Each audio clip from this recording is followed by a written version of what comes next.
The split up. It was a night in early December, and in the living room of her apartment, a nude Mako Shirakawa was doing the classic JoJo pose in order to model for some of Kaiko Makuniyama's art. An outsider might find it a pretty strange sight, but given Kaiko's usual behavior, this bizarre artist's choice of undergarments, or nothing at all, was now a normal part of the routine. Mako was used to it enough that the passing thoughts of "what am I even doing?"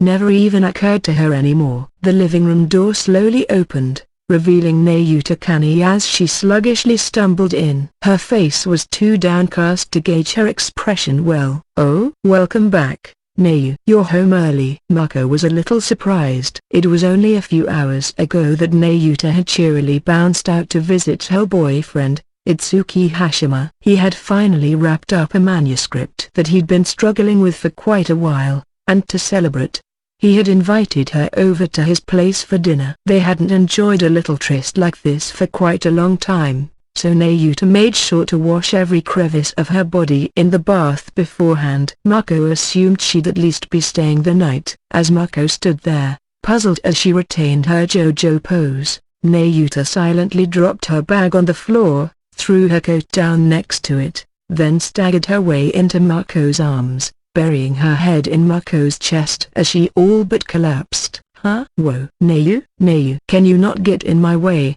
please?" Kaiko called sternly, sketching with a pair of panties stretched over her head. But Nayuta didn't even try to remove herself from Mako. Nayu? They both looked at her, confused, only to hear faint sobbing. Crying? Nayuta finally lifted her head up at Mako's question, her face twisted in grief. Her eyes were bright red, filled with tears, her nose running all down her face. What's going on, Nayu? Izuki you're so awful to me. She buried her face in Mako's bare chest once more, now loudly sobbing. Why don't I make some tea? Kaiko placed her sketchbook and pencil on the sofa and headed for the kitchen. After some tea and a few moments to calm down a little bit, Mako managed to extract the story from Nayuta. It was a complete shock. Volume 7 of All About My Little Sister, as handed to Nayuta to read, was like nothing Itsuki Hashima had ever written before. It was, in a word, awful. The soul had been completely sucked out of it. This wasn't just the quality taking a hit after a prolonged slump, it was like something vital, at the very core of Itsuki Hashima as an author, had been plucked out of it. As Nayuta put it, it was disgusting junk, the twisted wreckage of an Itsuki Hashima novel. As someone who had been saved by Itsuki Hashima's work, fallen in love with him, and become a writer just to encounter him in person,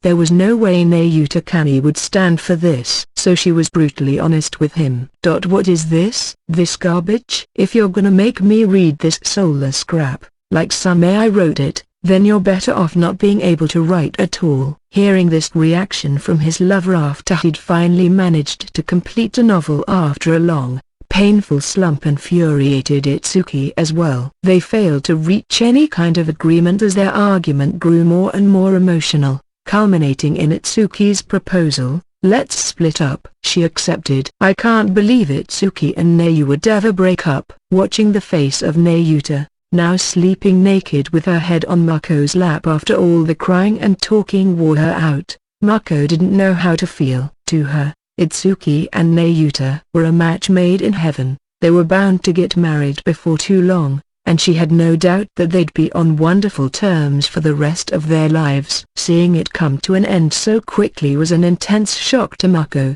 even if she wasn't personally involved. Of course, this was just a little spat that had escalated and gotten out of hand, right? The breakup seemed awfully spur of the moment. Maybe they'd make up in pretty short order. But even the most intimate couple Mako knew in her life could clash on a deep level over their writing. She felt like she had a privileged view into the karma inherent to this profession. Is Nayu gonna be okay? And Itsuki? As a friend, yes, only as a friend, Mako fretted over them. The ruins after pursuing your dreams. The day after Itsuki and Nayuta split up, Haruto Fuwa was visiting Itsuki's apartment after sunset, a bag in his hand filled with beer and snacks. He had been over at GF Bunko editorial today for a story meeting when he heard from Itsuki's editor, Toki, that he had finally wrapped Volume 7 of All About My Little Sister, and he had stopped by his place to celebrate. But there were other things he wanted to talk with him about as well. Around 2 weeks ago, Itsuki's stepsister, Chihiro Hashima, had confessed her love to Haruto, and he turned her down. He couldn't even turn his eyes toward her as she ran off crying. Then, a week later, he got a call from Itsuki, picked it up, and found himself talking to both him and Chihiro's father. He could feel his blood freeze that entire phone call. Honestly, Chihiro would later text him to say, "I'm so sorry, Dad and my brother did something so stupid. I yelled at them about it, so please forgive them. Also, if we can act like we usually do when we're together from now on, that would be great." Carrot and Haruto replied, "You have a real unique dad, ha ha ha, but alright, that's no problem," trying to keep it as light as possible. There had been no contact since, so Haruto wanted to complain about all that as he'd ask how Chihiro was doing. That was the thought on his mind as he rang the doorbell, and after a few moments, Itsuki appeared. "Hey, he answered Haruto's greeting with something that was maybe a hello, maybe a sigh. He looked pale, dark shadows under his eyes, and he certainly didn't look like a writer who had just overcome his slump and made a submission a few days ago. "You all right? You look pretty sick." Haruto's plans were now out the window as he worried over Itsuki. "Ha ha," came the reply with a blank smile. "Well, come on in. It's cold, so." Sure." Haruto helped himself in and entered the living room. There were some empty cups of instant noodles on the Lokotatsu table, cans of beer and strong zero strewn across the floor alongside pages from a printout of a novel. Itsuki's apartment was kept tidy by Chihiro, and more recently Obakasamatsu, a younger novelist, so Haruto had never seen it as messy as this. "Wow, this is gross." He was at a loss for words. "Is that beer, Haruto?" Itsuki asked, eyes locked on Haruto's bag. "Why yeah." "Perfect, then." "I was just about out of alcohol." "Have you been drinking since morning or something?" Haruto asked. Itsuki gave him a strained smile. "Not morning. Yesterday I passed out, have nightmares, woke back up, started drinking again, passed out, woke up." "Are you okay with that?" "You'll wreck your body." Now Haruto was seriously worried. "That's fine by me." The self-deprecating moan made Haruto sigh, his face stern. "What happened to you? Didn't you get over your writer's block?" "My what?" "Ha ha." With a weak laugh, Itsuki fell back onto his bed. He stared at the ceiling for a few moments, face blank. "I broke up with Kaneko," he said finally.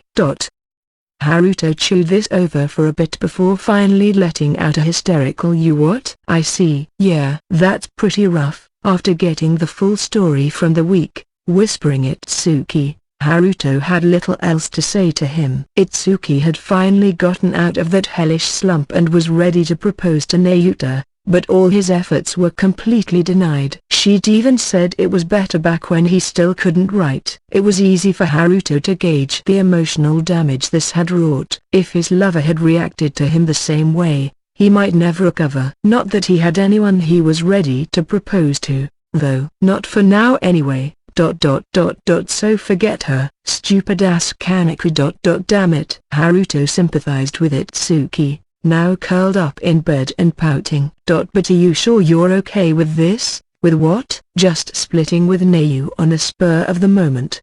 Almost." "You love her, right?" "I mean, the shock's ripping you apart." The observation silenced Itsuki for a moment. Then he sat up in bed. "It's fine," he said, voice lowered. "Itsuki?" "It's fine," he weakly repeated. "And yeah, it was mostly momentum. But we were never a balanced couple anyway." This genius writer, chosen to be the star of her generation. It's a mistake for her to be with some random dude like me. The timidity to his voice tore Haruto's heart apart. If you're some random dude, then who am I? I drove myself this far because I didn't want to lose to you. What do I do now? Resisting the urge to shout at him, Haruto bowed up his hands and fought to speak. Didn't you want to be the protagonist? Itsuki gave a light chuckle. Haha. Yeah. I did think that at one point. Didn't I? But, you know, it's fine. I gave up on that. It wasn't possible for me. The self-deprecation was nothing new, but the tone to Itsuki's voice as he made the declaration almost seemed clear and cheerful. These weren't the words of someone throwing it all away after leaving Nayuta. He probably meant it from the heart. Haruto's mind filled with despair. The strength drained from his fists. I'm going home. I'll leave some Pocari here, so quit drinking for tonight, okay? No response. Haruto stood up, took the sports drink out from his bag, and placed it on the kotatsu. Oh, right. I had an editorial meeting at the office just now. He looked down at Itsuki, raising his voice a bit to rile him. But they accepted my new project proposal. Another robot series. I'll tackle it right after I finish the last volume of Chevalier. Oh, congrats. The completely emotionless good wishes annoyed Haruto, but he kept the smile on his face. Thanks. Not that I'm one to talk, but I think it'll definitely be more entertaining than Chevalier. Or I'll make it more entertaining. The editorial team said they'll give me all the support I need. We're gonna have different artists handling the characters and meshs, and we'll have an expert on board providing background research. This is so gonna be an anime. Oh, sounds like fun. Yeah, it sure as hell is. As Haruto gloated, Itsuki raised his head a bit, squinting as if looking at something bright. That apostrophe s. Great. Haruto almost audibly gritted his teeth as he turned his back to Itsuki. And I'm not gonna wait for you, you know. While you're here standing still, I'm gonna keep moving forward. With those words, mirroring what he'd said a while back, he left Itsuki's apartment. As he stepped out onto the street, he realized he forgot to ask about Chihiro. He wound up making this unscheduled cool kid exit, so he couldn't exactly go back inside at this point. Haruto gave up and headed home. The Obakasamatsu route, bad end. It was 2 days after Haruto visited Itsuki's place, and Itsuki was once again drinking away the evening. When he'd heard that Haruto's new project was accepted, he'd felt a sense of panic for just a moment. Haruto was going to get a leg up on him again, but another moment, and it didn't matter anymore. After his friend left, Itsuki ignored his advice and immediately went to the convenience store to buy some cheapsake and get right back to it. I don't need any more hot-blooded tales of competing against my rivals and growing as a man. I don't need to be the protagonist. I don't need to climb up to these great heights. Better for me to crawl along like a worm, keeping my head down, earning my living with these bland, harmless dime novels. As he sat there by the kotatsu, he stared blankly at the wall as he thought his alcohol-clouded thoughts. Here you go, big bro. Obakasamatsu, a younger novelist, placed a steaming bowl in front of him. I wanted to make something easy on the stomach for now. Inside the bowl were egg soup noodles with green onions and spices, a lovely aroma wafting up with the steam. Oba had thrown out the empty cans and trash that littered the floor, and the novel printout was now in a neat stack by his desk. The disaster area of an apartment was in great condition once more. Oba had come in about an hour ago only to be shocked by this state of affairs. She got another shock when Itsuki gave her the same news about him and Nayuta as he had given Haruto, no less self-deprecating than before. You did? She meekly whispered. Then, as usual, she silently cleaned the apartment and began preparing dinner. She was obviously forcing herself to remain calm, and although Itsuki felt bad for making her so uncomfortable, he kept on drinking. The sake had diminished not just his guilt and compassion but even his sense of shame. If you like, I can blow on your udon to cool it down. Oba had noticed Itsuki listlessly staring at the noodles. No, it's fine. He took up his chopsticks, grabbed some udon, and brought it to his mouth. It was hot but tasty. Apart from the booze, he hadn't eaten anything in 3 days except instant noodles and other snacky things, so it was his first decent meal in ages. He hadn't thought he had any appetite, but soon he couldn't stop himself. He slurped up the noodles, biting into the onions and drinking up the soup. It warmed the core of his body until sweat beaded on his skin. From his forehead, from his cheeks, from his neck, even from his eyes, the sweat just wouldn't stop coming. Even his nose was running. It's so good. So good. I'm glad, Oba said with a soft smile as Itsuki cried and ate. The bowl was empty in another instant, with Itsuki gratefully sighing over it. He finally felt conscious again, but now he was getting sleepy. Let's have just a bit more to drink, then go to bed. I bet the nightmares won't come now. With a yawn, he unconsciously reached out for the canned vodka highball he was drinking. Oba interrupted him. Big bro, I have something to report to you. Withdrawing his hand, Itsuki turned to face Oba, who suddenly seemed a little hesitant. Well, before I came here today, my editor called me into the office. And it sounds like they're making Student Council War into a manga! Itsuki's eyebrows rose with surprise. The Unfortunate Siblings Student Council War, the new series from Obakasamatsu, had released its debut volume back in September. Volume 2 was due out this month.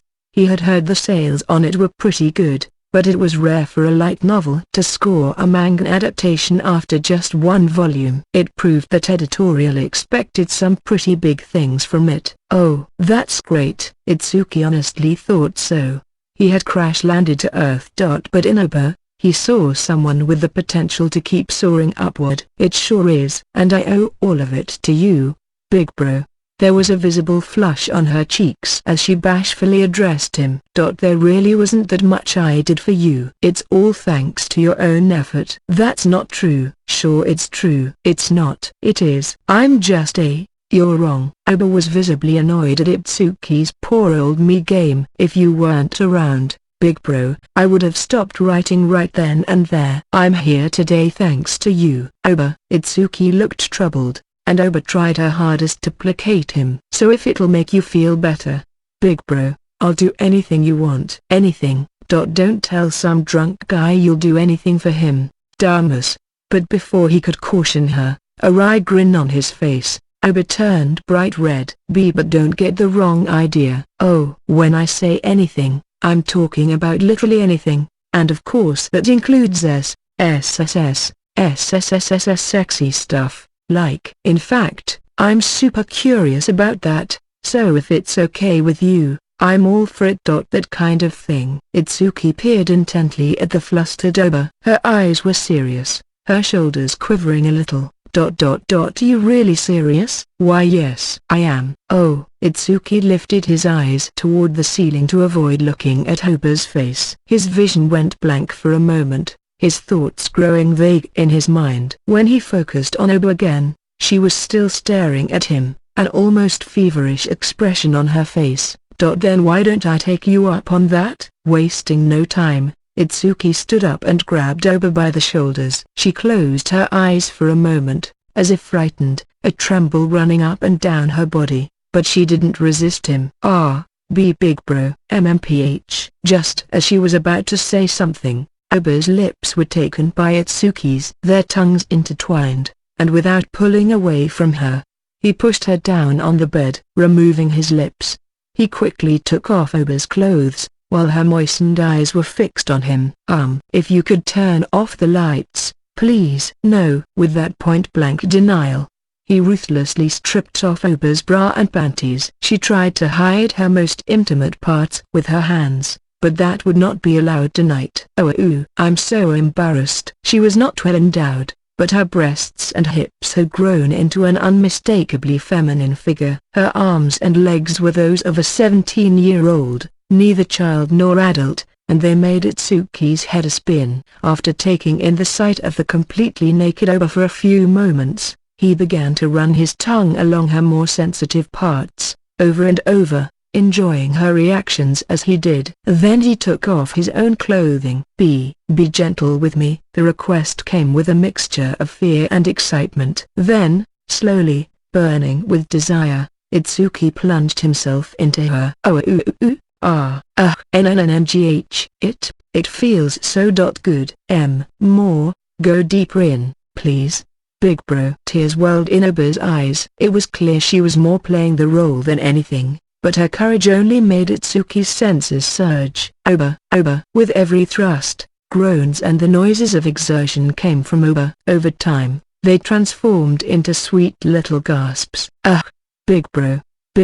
They continued to seek each other's embrace for hours to come, and in time, they gradually fell asleep, entwined in each other's arms. And the next day at noon, the police came to Itsuki's apartment and arrested him on suspicion of violating the Tokyo Metropolitan Ordinance on the healthy development of youth, for engaging in obscene acts with a girl under the age of 18. Apparently, when Oba came home in the morning, her family had questioned her until she revealed what had happened the previous night.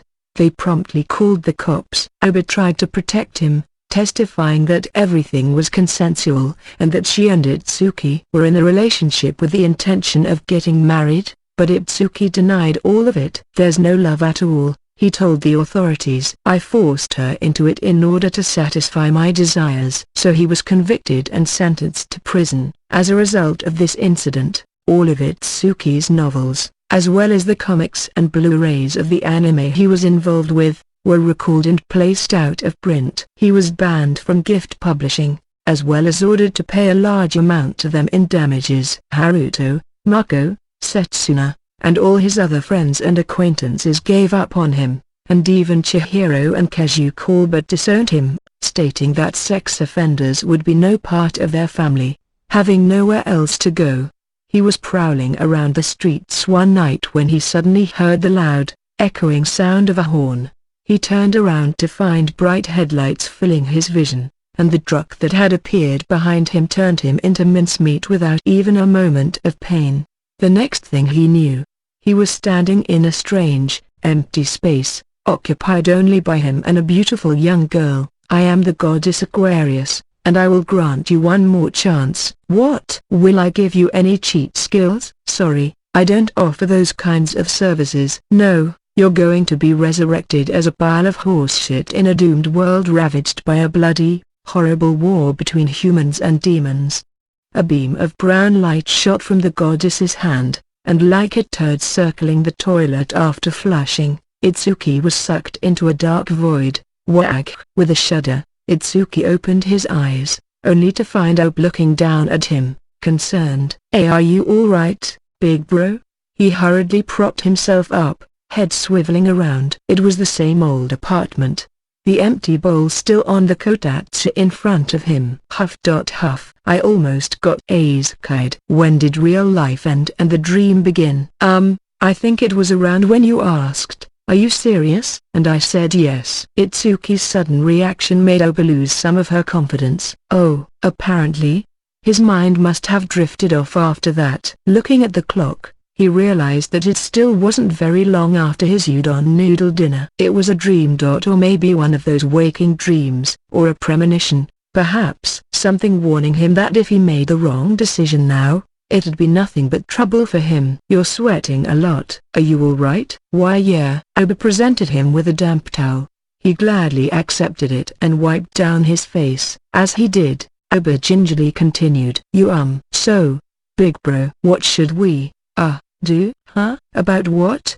Do you want to do it with me? Sex?" "No, absolutely not." You didn't have to shout it. Oba's face clouded as Itsuki promptly answered with every atom of his body. "Oh, no. It's not like I hate you or find you unattractive or anything. It's just I'll get arrested, so it's fine if we don't tell anyone, isn't it?" "That doesn't make it okay, alright? You need to treat yourself better than that.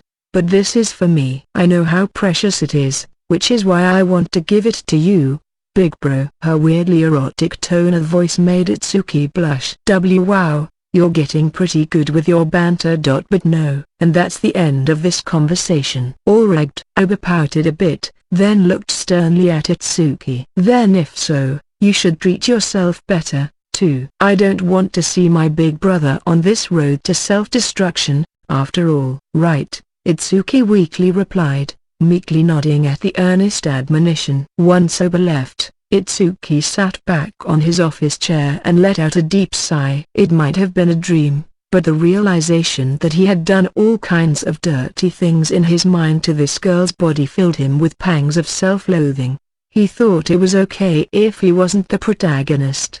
He was happy with being an average guy, but nothing like that. That wasn't average. That was just garbage. A level 1 goblin in heat. Even an average guy who hadn't won the divine lottery didn't want to descend to the level of some vulgar goblin.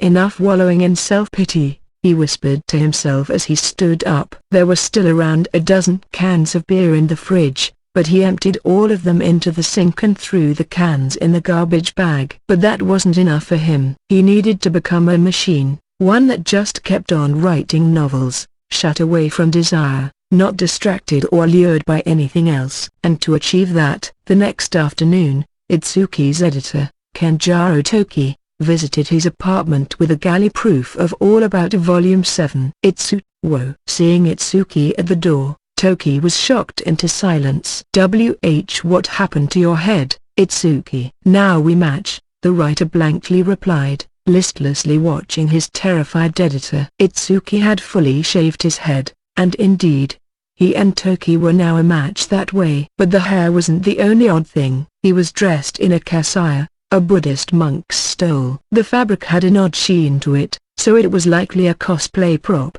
not the real thing. Where did you buy that kasaya? Akihabara. Oh, wow, they really do sell everything in Akiba, don't they? Toki broke into a cold sweat. So why are you cosplaying as a Buddhist monk this afternoon? Itsuki brought his hands together and bowed to Toki. He began, voice deadly serious. Or should I say this humble monk has cast away all worldly desires so I may focus solely on novels. I am dressed as this so I may at least begin by looking the part. Oh, really? Toki had a few comments about these sudden, bizarre antics, but he wasn't sure where to even start, so he decided not to offer any feedback at all. Instead, he took out the galley from the paper bag in his hand. Here's your author's copy. The schedule's pretty tight, so can you bring this back to the office by tomorrow morning? Very well. My head is incredibly cold right now, so excuse me. Picking up the galley, Itsuki bowed and closed the door. Toki didn't move, still blankly standing there. I have a feeling something unspeakably awful has happened.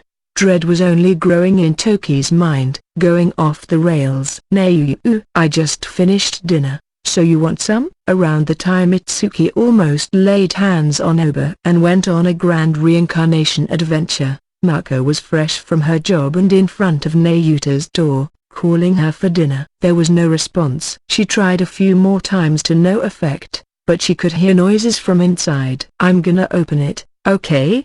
She called as she did just that. She found every wall covered by a bed, steel shelving, a bookshelf, a desk, and so on, making the rather small bedroom look seriously cramped. Manga occupied more space on the bookshelf than novels, and the video games outnumbered them both. The metal shelving contained all kinds of game systems arranged in random order, from retro hardware older than Mako to all the current generation gear. There wasn't a hint of cute decor in the place. The curtains and comforter on the bed were both solid colors. Empty plastic bottles, root beer cans, and other detritus were strewn around the floor. In one corner of this room, Nayuta was dressed in nothing but a headset as she sat on a legless chair, playing a video game on an LCD monitor placed directly on the floor. Ugh. Damn it, fuck, shit, fuck you, fucking that. Quit following me, you. I know what fucking Jap means, you piece of shit. She glared at the screen, frustrated, spewing out all sorts of words that Shogakukan didn't like in both English and Japanese. It made Mako sweat a little. From the speakers, she could hear what sounded like pretty heated jeering from what were probably her opponents, spiced with lots of fucks and shits. Their cursing sounded a lot more natural, though, They must have been from English-speaking lands. Nayuta was playing a third-person shooter, the type where you're using guns and knives and stuff to kill other players, and she had been playing this particular game pretty much constantly in her room in the days since she had broken up with Itsuki. A gifted gamer in general, Nayuta quickly got the hang of this one, effortlessly headshotting dudes and playing like she had an invincibility code on. But as she won more and more matches, her player rank finally started to get her matched with opponents more on her skill level. She had been losing a lot more often since then. Even someone like Nayuta has trouble against the kind of people who stake their whole lives on a video game. So, as Mako watched, the character controlled by Nayuta, a macho military type, got plugged full of lead on a battlefield realistic enough that it could be mistaken for a video of the genuine thing. She could hear laughing through the speakers as well, along with some slangy English she couldn't quite decipher but probably meant suck it or the like. Ugh, god damn it. I'm sick of this shitty game. Tossing away the controller, Nayuta ripped off the headset, rubbed her hair with both hands, and let out a series of frustrated groans as she bit her fingernails. hrrrnn.frag.grrrnnhhh. Mako waited a few moments, until Nayuta had sufficiently calmed down, before speaking up. Hey. Nayu? Nayuta slowly turned around. Oh, Maya, you're back, huh? Her eyes were bloodshot, deep circles surrounding them. Nayu, have you been playing those games since morning? Since last night, to be exact. You should probably be more careful. You'll wreck your body that way. Well, hey, or, don't worry. Mikya stays up all night a bunch, too, so. Nayuta smiled like she was high on something, her complexion indicating that Mako's worry was quite warranted. Did you eat breakfast or lunch? Oh, right, I forgot about that. But I'm fine. I'm not hungry or anything.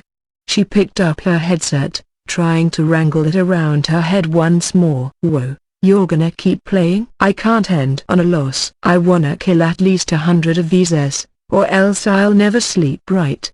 Look, that's enough, okay? No more games today. Come on, I have dinner ready. So Mako raised her voice a little, approaching Nayuta to force her out of the room. Then she stopped. Wow, Nayuta, you kinda smell a little. She frowned. There was some vaguely sour aroma coming from Nayuta's head. I don't think you've had a bath in a while, have you? It's not like I'm going to die if I don't.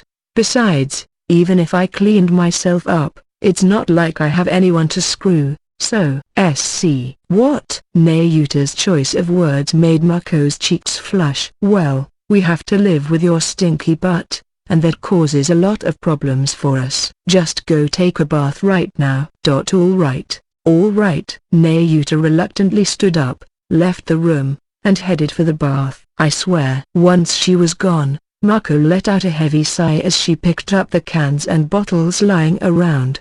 24 hours later, when Mako entered Nayuta's room after preparing dinner like before, she found her roommate nude as ever, continuing with the English fuck performance in front of the screen. However, the sight of her bare back left Mako speechless. Nayuta's silvery hair, once long enough to reach her waist, was now at shoulder length. Whoa, Nayu. She jogged up to her, grabbing her by the shoulders. Nayuta moodily replied as she kept playing. What's wrong, Maya? I'm kind of busy right now. What do you mean, what's wrong? What happened to your hair? I went to the hairdresser today, and I got it cut. Why? Because it's a hassle to wash it in the bath. That's why? I used to not mind the hassle, but now I don't have any reason to put up with it. Her tone was dry as she kept her eyes on the game screen. But now I feel so much lighter. It's really refreshing. I bet I can concentrate better. As if to back that up, Nayuta's in-game avatar charged forward, brilliantly avoiding the opposing gunfire, and blew away a fellow player at point-blank range with his shotgun. Oh, man, that's crazy, came the shout from the speakers. It just feels so good when you take him out with a shotgun. It's like you're crushing a tomato in your hand.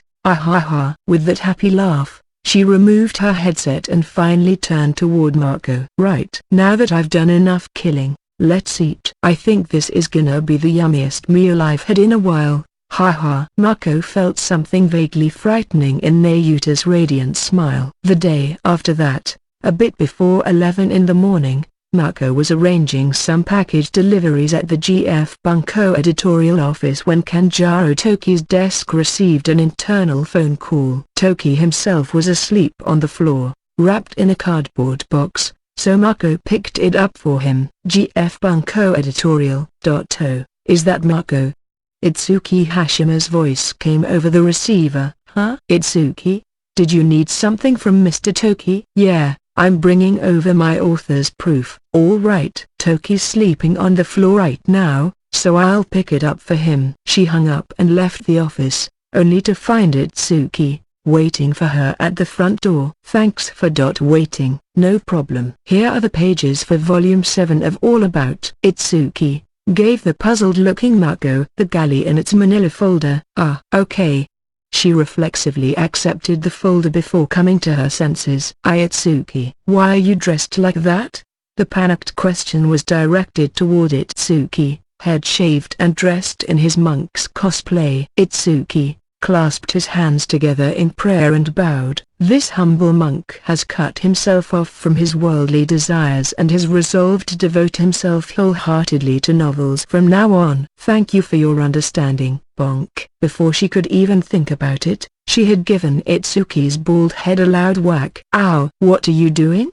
Itsuki put a hand to his head as he protested. Don't give me this humble monk crap, you stupid doofus. What are you doing? What are you? Stupid? Quit calling me stupid. I told you, I've cut myself off from earthly desires so I can focus solely on novels. I'm dressed like this to reflect my determination. Marco sighed at Itsuki's pouty reply. I heard you broke up with Nayu.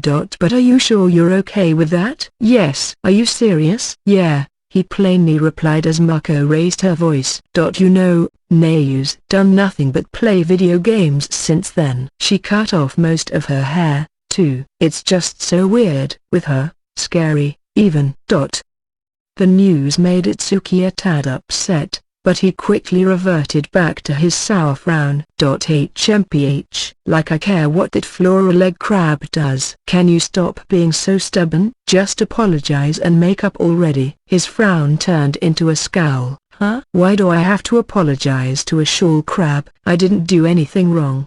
Look, I know you've got your own side to this. But if it keeps up, lay off me.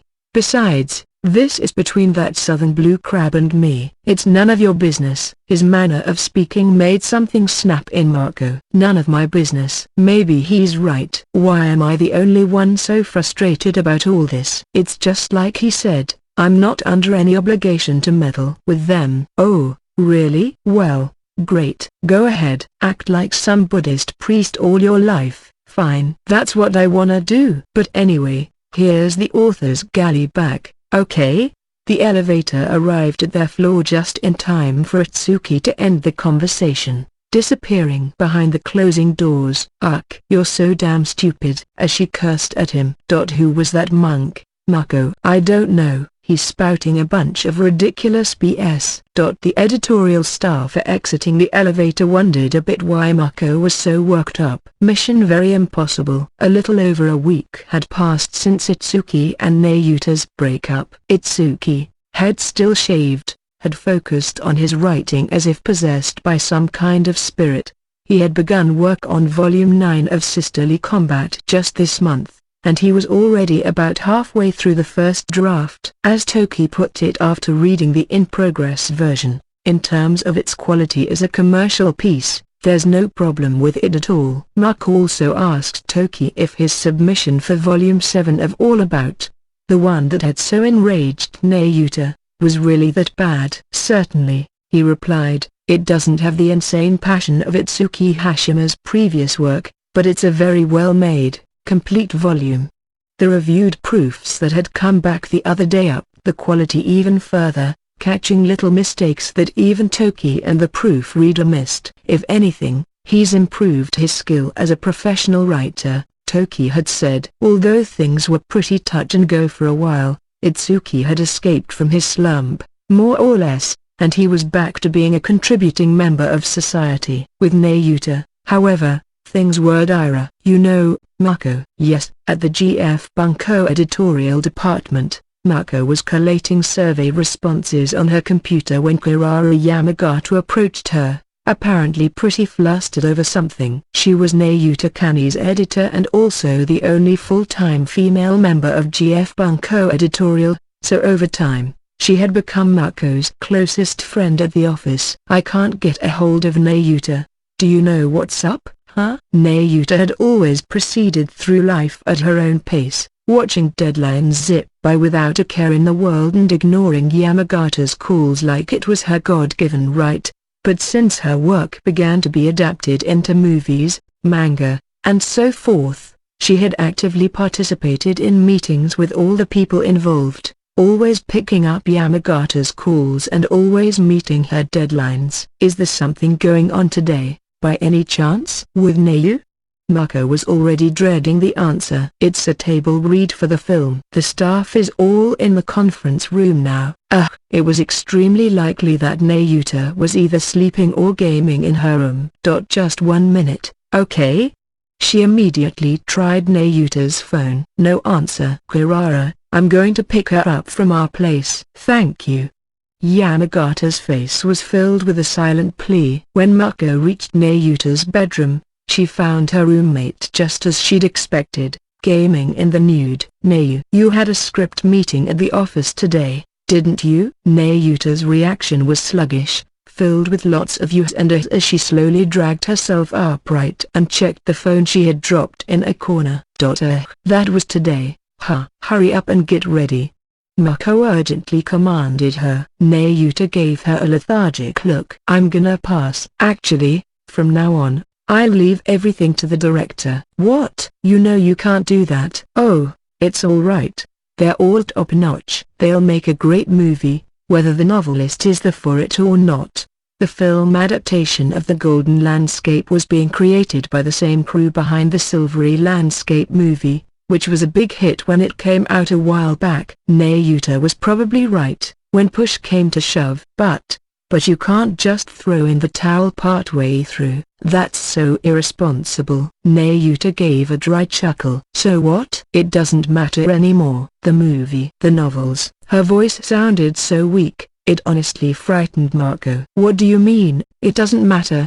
I began writing novels so I could meet Itsuki. I kept writing novels so I could be with Itsuki. I worked hard at all the non-novel stuff so Itsuki would keep looking at me. So now I don't have any reason to work at it now. Nayu. Mako knew full well that Nayuta Kani's love for Itsuki provided 100% of her motivation for writing and for life in general. She had no advice as Nayuta dropped another bombshell. I'm gonna quit writing, Maya. Mako's announcement that Nayuta Kani was retiring was a shock for everyone at GF Bunko editorial. For the time being, Yamagata told the staff gathered for the script meeting that Nayuta had to skip out today due to a sudden illness, but that was only a stopgap, and she knew it. This is quite a serious issue. Satoshi Godo, editor-in-chief of GF Bunko, looked even more like a disgruntled yakuza gangster than usual when Yamagata and Mako gave him the news.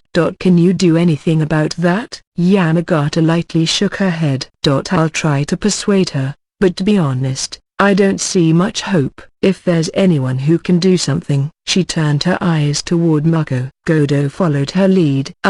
Me? Godo grimly nodded. This is the greatest crisis in the history of GF Bunko. I don't care what you have to do. Use as much money and manpower as you need. Just do whatever it takes to make Kani change her mind. I am not sure how to answer that. He bowed his head deeply toward the bewildered Mako.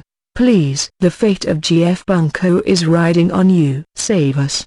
Please, Mako, Yamagata added, lowering her head as well. Whoa, please stop that. All right, okay. I'll see if I can figure something out. So, despite all her obvious reticence, Mako wound up taking the job, and so began the biggest mission ever undertaken by Mako Shirakawa, part-time Rachiev Bunko. Haruto and Mako. So began the greatest mission in Mako Shirakawa's life, although she had absolutely no idea what she should do. In particular, she knew she needed a break, though, so she purchased a can of hot milk tea from the vending machine down the hall. She took a sip, leaning against the wall, and heaved a deep sigh. "Hey there, Mako."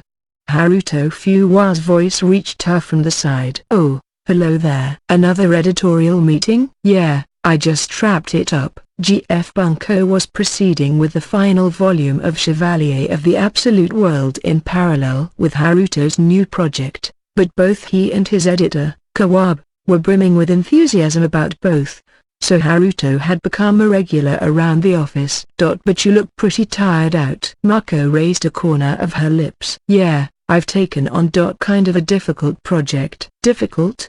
Haruto asked, puzzled. Mako thought for a moment. "Fuwa, would you mind if I discussed this with you a little, huh?" "Oh, of course not," he replied, his voice rising. Once they were seated in a small, empty conference room, Mako told Haruto about Nayuta's retirement announcement and her editor-in-chief boss's urgent request to do something about it. Haruto knew the basics of the situation. Itsuki and Nayuta had split up, and Itsuki then became a monk, novel-writing machine while Nayuta barely left her room any longer, but this news was still devastating to him.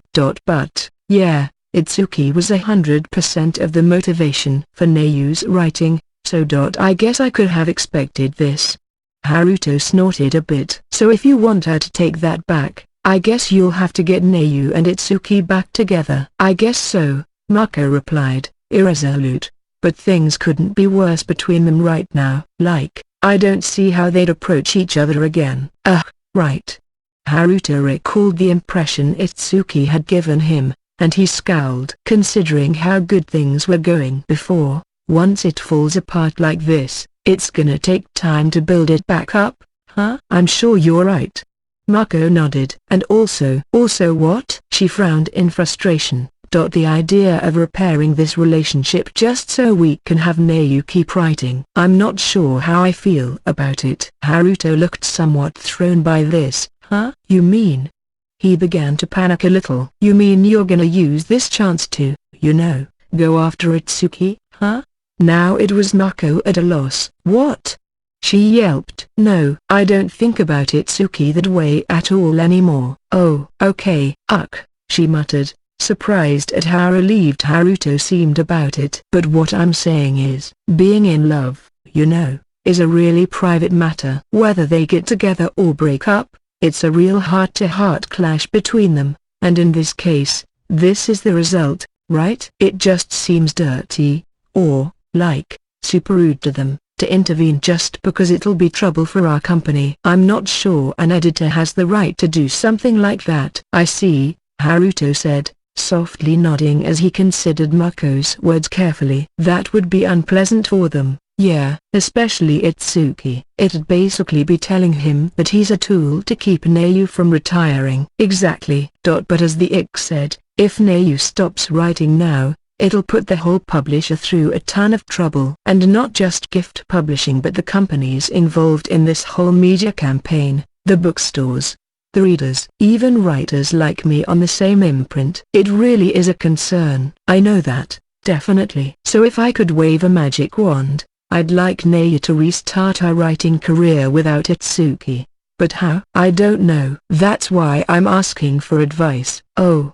There was a brief silence before Haruto continued. "Why don't you try persuading her a little? Or just asking, really, huh?" The casual tone of the suggestion threw Mako a little. "I mean, Nayu's case is pretty different from Itsuki's. It's not that she can't write, it's that she won't." Oh, it hadn't occurred to Mako. In her mind, she thought that Nayuta's retirement was a similar problem to Itsuki's slump, but unlike Itsuki, who couldn't write if he tried, Nayuta's decision to shut off all activity was entirely her own. If so, instead of trying to play games with her, it was better to just be honest and try to convince her to withdraw the announcement. That felt like the right approach. "Maybe I was thinking about this too hard, Fuwa." "Yeah," Haruto replied with a light smile. Okay, I'll try persuading Neu right now. Thanks very much for your advice, Fuwa. Well, glad I was able to help. Haruto laughed as Mako hurriedly stood back up. Oh, by the way, just to confirm. Yes. Haruto made an effort to look casual as he asked the question. You said earlier that you don't think of Itsuki that way anymore. But does that mean you have no feelings for him at all?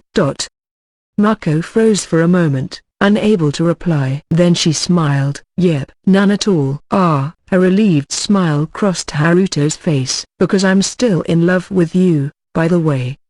That's kind of sudden. Haruto gave this flustered reaction a more serious smile. I mean, you're so occupied with this job and your future career. I gotta play myself up a little now and again, or else you'll totally forget about me. I won't forget you, no. But yeah, I think my head might be pretty full of that for now. Mako's voice awkwardly trailed off. It wasn't a good idea at all to ignore her feelings for Itsuki, or for Haruto, even. She knew that, but instead of facing up to it, she was throwing herself into her busy yet exciting job here, as well as her new path post-graduation. Realizing this made her realize all over again that this wasn't any good at all for her. The persuasion. After receiving Haruto's advice, Mako returned to her apartment and promptly went to Nayuta's room. She was still naked and absorbed in an online game, but instead of some ultra-realistic shooter from the West, she was playing a cutesy fighter filled with popular kiddie characters. As Mako came in, Nayuta had just wrapped up a battle, smiling and snickering at the victory screen. Looks like you're having a good time, Nayu. Hee hee hee. Nayuta kept her eyes on the screen. That's 10 in a row. There's a lot of little kids on at this time of the day. So I mess around with them, you know. Tease them a little. Then I whip their asses. Just imagining those little brats fuming on the other side of the screen makes me so happy. Why are you being so dark about this cute game? Mako's voice then went a measure more timid. Hey, Nayu, did you really mean it when you said you'll quit writing? I sure did. She promptly chirped, pausing her gameplay but not bothering to turn around. Can you maybe take that back? She said, still not facing the screen. Oh, don't be like that. Mako tried to match Nayuta's sing-song tone. Come on. Don't say that, okay, please? Mako chuckled as she approached Nayuta, peering at her from the side. Because if you don't write, it's trouble for all of. She was rendered speechless. Despite Nayuta's childlike tone, she wasn't smiling. No expression registered on her face at all. No, Nayuta flatly stated, turning toward Mako. I'm not writing. Sensing she was losing ground, Mako summoned her most serious expression and looked directly into Nayuta's eyes head-on. Listen, Nayu, there's a lot of people who need your novels. There's the editorial department, the movie people, and most of all, the readers, all waiting for your novels. So please don't say you're going to stop. It doesn't matter. That was all it took to dismiss Mako. It doesn't matter. I've never written a novel once for an editor, or a movie director, or a reader, or anything like that. That can't be true. Mako found herself losing her temper, her eyes burning hot from the inside. You don't get it, Nayu. You don't understand how hard it is to be sought after, to be needed by someone, and you don't know how wonderful it is, and how happy it can make you. Mako, who had been struggling to find a permanent job until just a few days ago, was acutely aware of the pain of being denied, and the joys of being needed. That was why what Nayuta said cut so deeply into her heart, as if being told that everything she valued the most was worthless. Tears welled up in her eyes. But who I want to need me, Nayuta coldly replied, isn't some rando I don't even care about. Nayuta gave the staring Mako a self-effacing grin. That's how it is with you, Maya. It's always everyone this and someone that. What about you, Maya? Me. Nayuta seemed to be looking right through Mako now. Do you need my novels, Maya? Well, of course, she tried to reply, but she couldn't. The very first Nayuta Kani novel that Mako had read was a birthday present that Nayuta had written just for her. It was an erotic novel, pornographic, really, but she was nonetheless quickly drawn into its world, totally absorbed until the end, and every time she read it thereafter. When she began working at GF Bunko, she also read the whole Landscape series, since she'd figured not reading the label's flagship title would be irresponsible.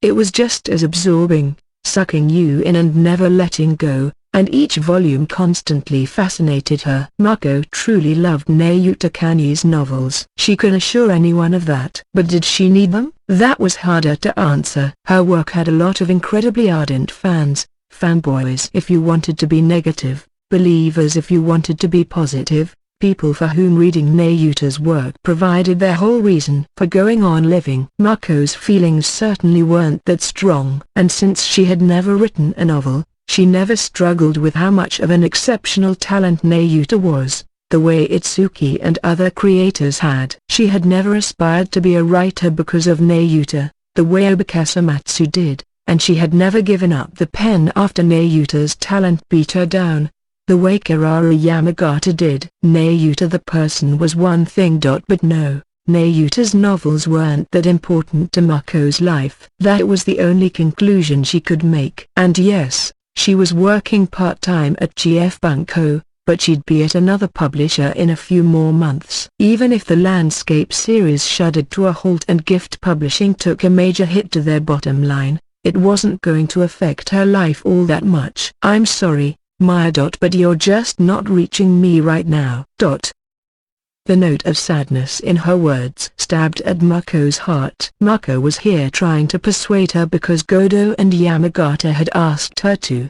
It was just work for her. Any earnestness on her part was purely on the surface. There was no heart in it. It felt to her like Nayuta saw through all of that, and now she was assailing the flimsiness of her message, the superficiality of her heart. "Maya, there's an online event about to start in this other game, so can you leave me alone for now?" She silently heeded the orders and left Nayuta's room. The next day, a little after 7 in the evening, Mako returned to the apartment to find Nayuta's shoes missing from their usual spot by the door. Figuring she had gone to the convenience store or somewhere, Mako cooked up dinner and called Kaiko to the table. Nayuta still wasn't back. "Hey, Kaiko, do you know where Nayuta went?" "No," she replied. Mako texted Nayuta, "What's up?" "Dinner's ready," but it was neither replied to nor even read. So the two of them met together. Another hour passed, and Nayuta still hadn't returned. The message remained unread. "I wonder where Nayu went." Even before this retreat into the world of online gaming, Nayuta never went out very much. If she did, it was to the local convenience store, the supermarket, the game store, the bookstore, Itsuki's apartment, Gift Publishing, and maybe the hair salon. There was no way she was at Itsuki's place or Gift Publishing, and she had just cut off most of her hair the other day. She did visit her parents over in Kanagawa about once a month, so she might be at their house, but she had never gone back home without telling Mako or Kaiko before. "If you're staying overnight somewhere else, let us know." That was the rule they'd established when they became roommates. "This is really late for her, isn't it?" Mako, helping out Kaiko with underwear model duties again, glanced at the clock. It was already 10:30. "Aren't you worrying too much?" Kaiko stopped sketching a moment. "Nayu's a grown woman now. Maybe she's drinking by herself at a bar somewhere." Mako wasn't sure how to address this. "That's why I'm so worried. If she winds up getting blackout drunk at who knows where." "She can hold her drink pretty well. I think she'll be fine, but, well, whether she's drunk or not, it's not safe for her to go wandering the streets alone at night. Look, give me 1 second. Okay?" Unable to contain herself any longer, Mako paused the modeling session and picked up her phone from the table. Checking her messages first, she saw that her earlier text was still unread. Switching to voice, she called Nayuta. A few seconds later, she heard a jingle play. It was Nayuta's ringtone. From inside her room. Hurriedly opening the door, Mako spotted Nayuta's phone on her bed. lighting up and jauntily jingling away. Nayuta herself was, naturally, not around. She left her phone here. Nayu, where did you go?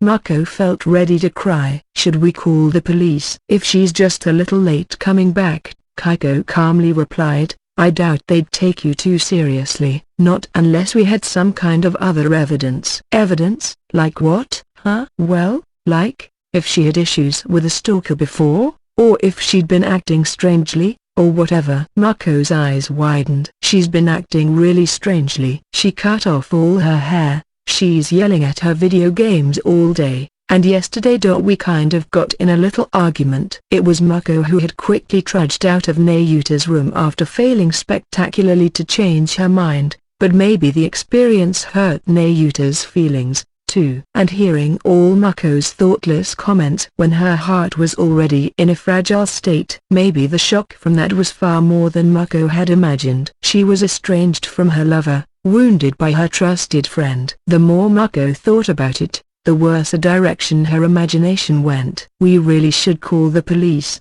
Please, Maya, calm down. I think we should check with Nayu's family first. And then Mr. Hashima, too, just in case. Despite Kaiko's reassurances, Mako's anxiety was growing by the moment. But just then, there was a click at the front door. Mako leapt for the living room, only to find Nayuta coming in. She was wearing a newsboy hat, a padded jacket, and pants instead of her usual skirt, making her look fairly boyish. 2 large bags were hanging from her hands. Nayu. Mako ran up to Nayuta, and Nayuta's eyes went wide. Hello, Maya? Where have you been this late? Nayuta gave Mako's outburst a dubious look. Just the arcade. She lifted the bags in her hands a little. The arcade? Mako looked at the bags.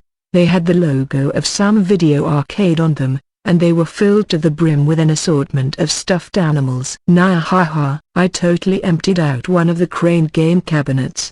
Nayuta proudly smiled to herself. It's easy enough to win one prize, but a lot harder if you want to complete the entire series. Oh, I don't need any of these, really, so if there's one you want, you stupid idiot. Mako hugged Nayuta, cutting her off. It surprised Nayuta enough that she dropped the bags, spilling plushies across the floor. Maya, you were out this late, and you never called me. What were you thinking, you idiot? This late? It's not even 11 yet. It's very late. I'm sorry, Nayuta said without much remorse. Besides, continued Mako, you've been holed up in your room this whole time, and now you're going to the arcade out of nowhere. Just for a change of pace. Well, I was worried about you. I was really worried about you. I thought I hurt you really badly yesterday, and if something happened to you, Nayu. I was just... Mako's tears spilled onto the back of Nayuta's neck. You were that worried over me. Nayuta's own eyes slowly began to tear up. I thought I went too far yesterday, too. I was anxious about whether I made you hate me and stuff, so playing games in my room didn't make me feel any better, so... How could I ever hate you, you idiot?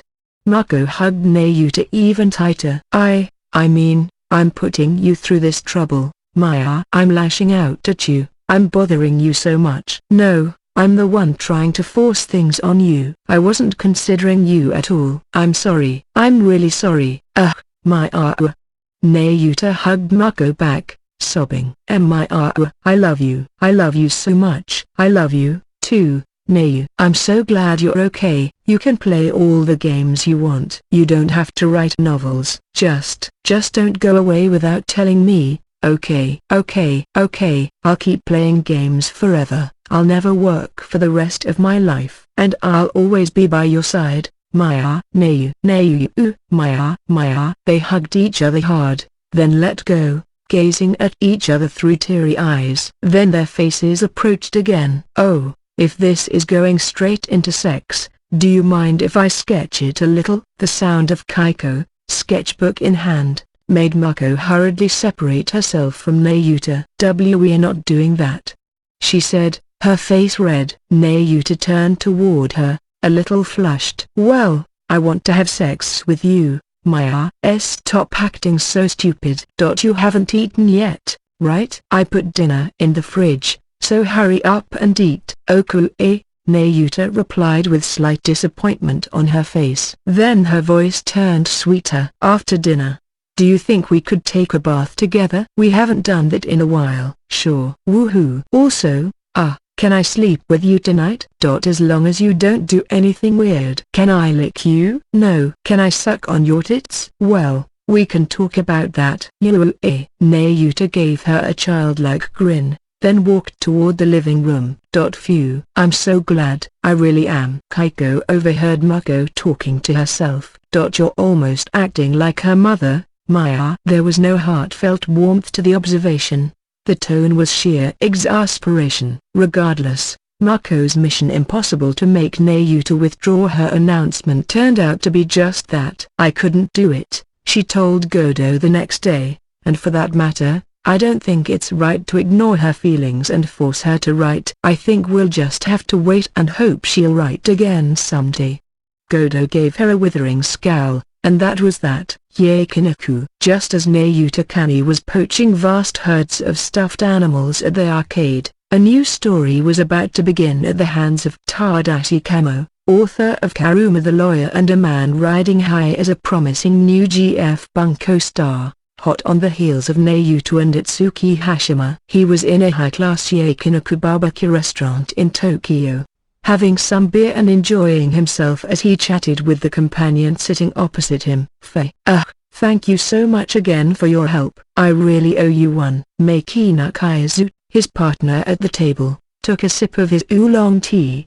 It was just a referral, he said nonchalantly, but I'm glad it worked out. After scoring a hit with Karuma the Lawyer, his first novel and winner of a new writers contest prize, the formerly jobless Kamo had found himself suddenly flush with cash, but thanks to wildly overindulging on discretionary spending, he'd ended up in kind of a tight spot, unsure whether he could cover the following year's income tax or not. So Kaizu introduced him to ace tax accountant Ashley Ono, and thanks to her, Kamo somehow found a way out of his financial problems. Now, Kamo was treating Kaizu to Yakinaku to thank him. Kaizu had a catchphrase he used around rookie novelists at publisher parties a lot: once you make it big, treat me to somewhere fancy, please. But strangely, he had never gotten a free meal from any young writer before now. Sometimes one would get drunk enough at a booze fest to say, "Oh, I'll cover ya tonight," only to conveniently forget by the end of the evening. That's how he figured this outing would work as well. But, by the way, Mr. Kaizu, the two of them had gone through about half the meat they ordered when Kamo suddenly put down his chopsticks, speaking reverently to Kaizu. "What is it?" Kaizu asked, dipping his carefully grilled meat into some sauce. Do you think Miss Ono has a boyfriend or anything?" Kaizu looked over at Kamo, his face somber. Kamo's face was redder than usual but just as serious as he looked back at Kaizu. "She shouldn't, no." "Wow, really?" Kamo nearly shouted at the news. "Kamo, do you have a thing for Ashley?" "Why yeah, I do." "Pretty funny choice there." Kamo looked surprised at Kaizu's sincere assessment. "Oh? What do you mean?" "She's beautiful, and you know how good she is at her job. It's a miracle she's not spoken for yet." "Oh, really? You think?" "I sure do." Kamo insisted to his quizzical friend. "She's the goddess. Sorry, the angel who saved me." "A 34-year-old angel, huh? And the fact she's older than me and still such a knockout is just incredible."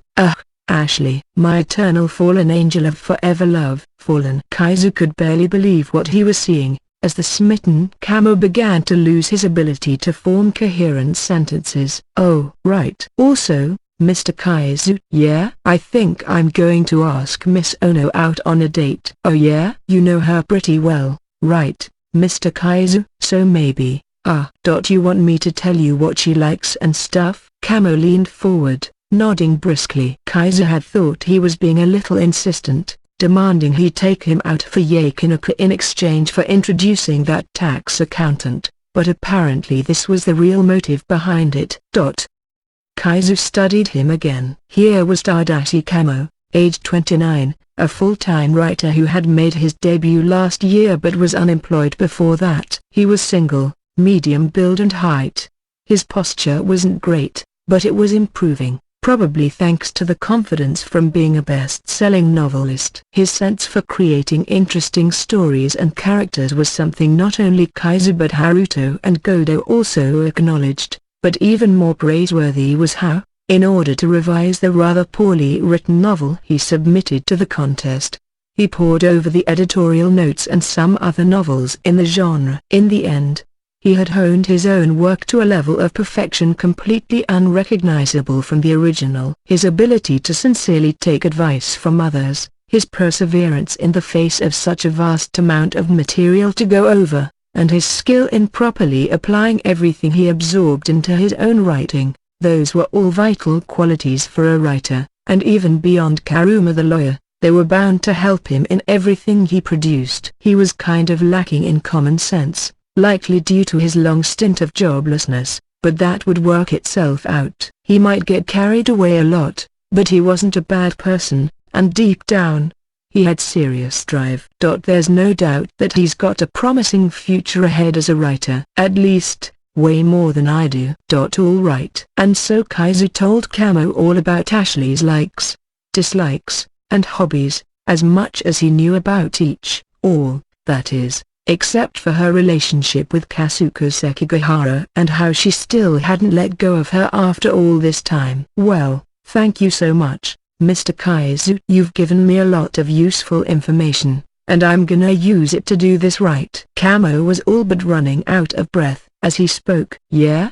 Well, I hope you make her happy. Kaizu was sincere when he said it. Then he waved at the waitstaff and ordered 3 extra servings of the restaurant's most expensive cut of meat, along with another beer. This was the first time a young writer had ever covered Kaizu for dinner, and he wasn't about to waste this opportunity. The Lost Man. On a day in mid-December, tax accountant Ashley Owner was invited by Tadashi Kamo to go out for dinner as a thank you for all her help. To her, he was just one of her many clients, and the payment he gave her was all the thanks she really needed, but he suggested they go to a certain izakaya with a reputation for good food. It wasn't really the kind of place a woman would venture into alone, especially one who looked like Ashley. It wasn't too expensive, and so Ashley agreed, figuring she could have a drink or two and head off. That weekend, she and Kamo met up and drank at the izakaya. They didn't massively hit it off conversation-wise, but the steak selection was excellent, and the dishes were just as good as she'd heard, so she was happy. On the way back, he invited her out again. I got some free movie tickets from the editorial department, he explained, so would you like to join me? It was a gory low-budget horror film, the exact sort Ashley enjoyed. She'd had her eye on it but wasn't quite interested enough to see it at the theater. She'd planned to rent it later on, but, hey, if it was free tickets, why not? One of those movies. So she said yes, and 2 days later, after watching the film together, Kamo said, hey, while we're out, and invited her to dinner at a steakhouse. Having a nice, rare steak seemed oddly fitting after watching such a bloody gore fest, so that turned out to be just the right choice for Ashley, although Kamo honestly didn't have much of an appetite. After they were done, he had yet another invite. I know this bar nearby that I really like, but would you like to join me? Ashley had had some wine at the steakhouse, but that didn't feel like quite enough for her, so she accepted the invite. Thus they went to a steak bar with a nice, relaxed atmosphere and a wide variety of snacks, including cream cheese marinated in miso and a large assortment of fresh fish. If it was closer to Ashley's home, she could picture herself being a regular there. While enjoying the delicious steak and snacks, Ashley took a look at Kamo's face. Only to find that he was glancing back at her, a little nervous. When their eyes met, she reddened. Oh, this steak is really good. She had already guessed this at the izakaya the day before yesterday, but now she was certain that Kamo was interested in her. Between that izakaya, his choice of dinner and movie today, and this steak bar, everything fit Ashley's tastes to a T. As dates went, it was nearly a perfect 10. Oh my god, we share so much in common, and Christmas is coming up soon, too. Maybe we should start going out for real. No, Ashley wasn't oblivious enough to have thoughts like that. Someone must have tipped him off. And apart from her part-time helper, Chihiro Hashima, there was only one person who knew her tastes and personality this well, a man she had known for a long time. And since there couldn't have been any connection between Chihiro and Camo, the list of suspects inevitably dropped to just one. The moment Kaizu's face popped into her head, it felt like the sake on her tongue suddenly turned into raw alcohol. She could just imagine all the sage advice he'd given Camo. Don't bother with a fancy restaurant or five-star movie first thing. You need that exact level where Ashley's more likely to take the offer. And it made her nothing short of furious. Oh, Miss Ono. Unaware of Ashley's inner thoughts, Camo raised his voice, as if coming to a resolution about something. And, just as expected, it was a request to become a more formal couple, which Ashley politely declined. And so the new story of Tadashi Camo, rising star of GF Bunko, failed to take off.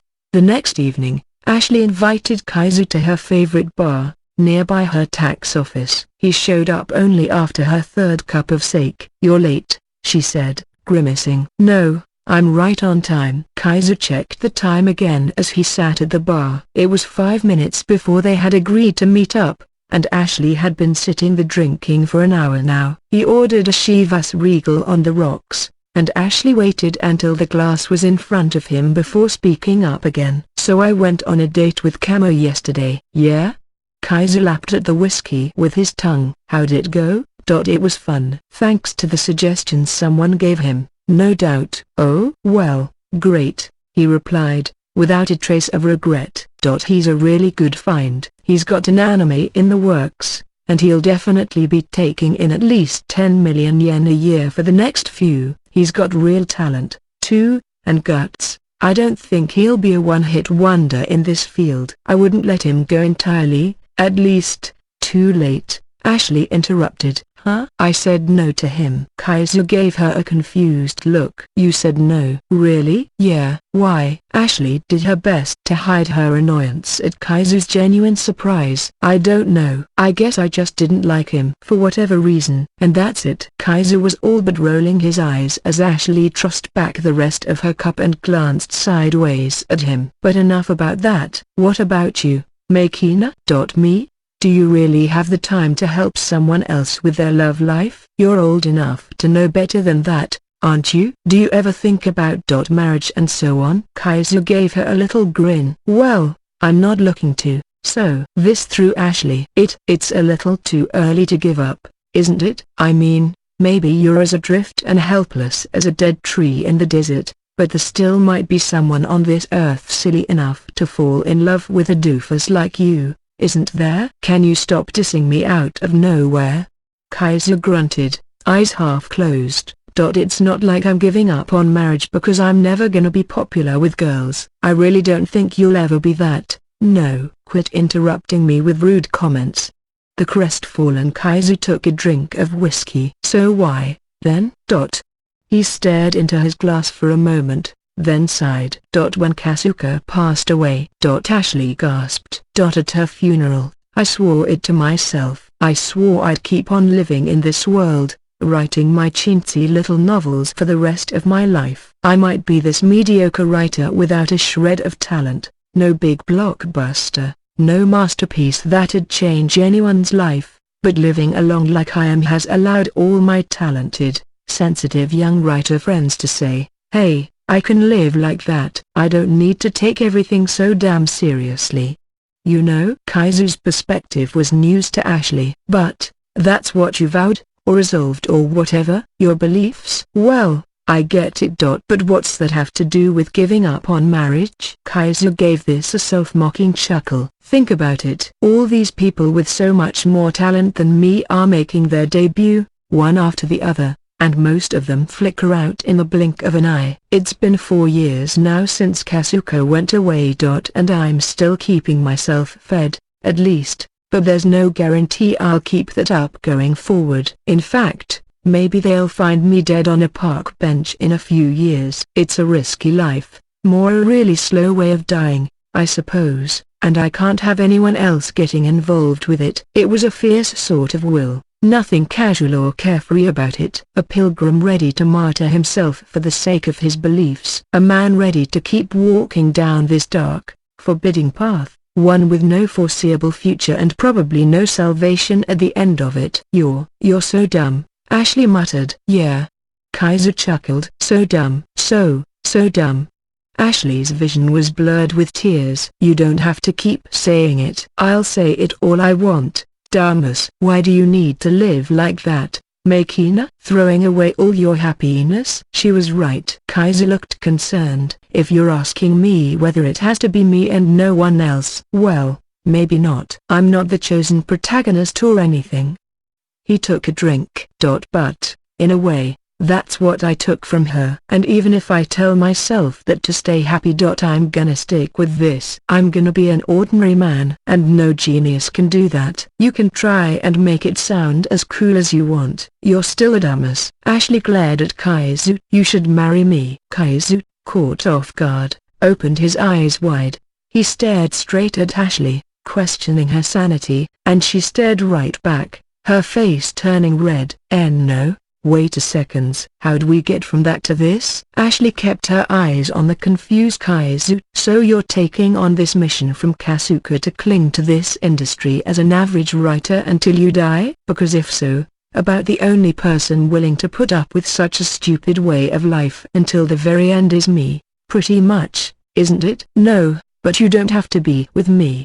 Besides, Ashley, do you even like me? Ashley turned away from Kaizu's question. Don't get the wrong idea. I don't like you one bit, but after that cheap line, I really don't like you at all. But you're about the only person I'd be willing to go all the way to hell with. Kaizu stared at Ashley for a moment, dumbfounded and transfixed. You're a pretty big dumbass, too. PFFT.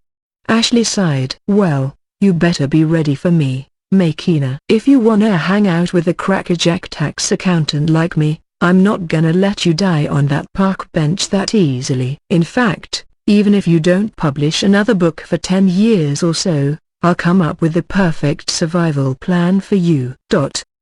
She gave him a smile like an evil witch. Now Kaizu's face was red as he turned away from her gaze.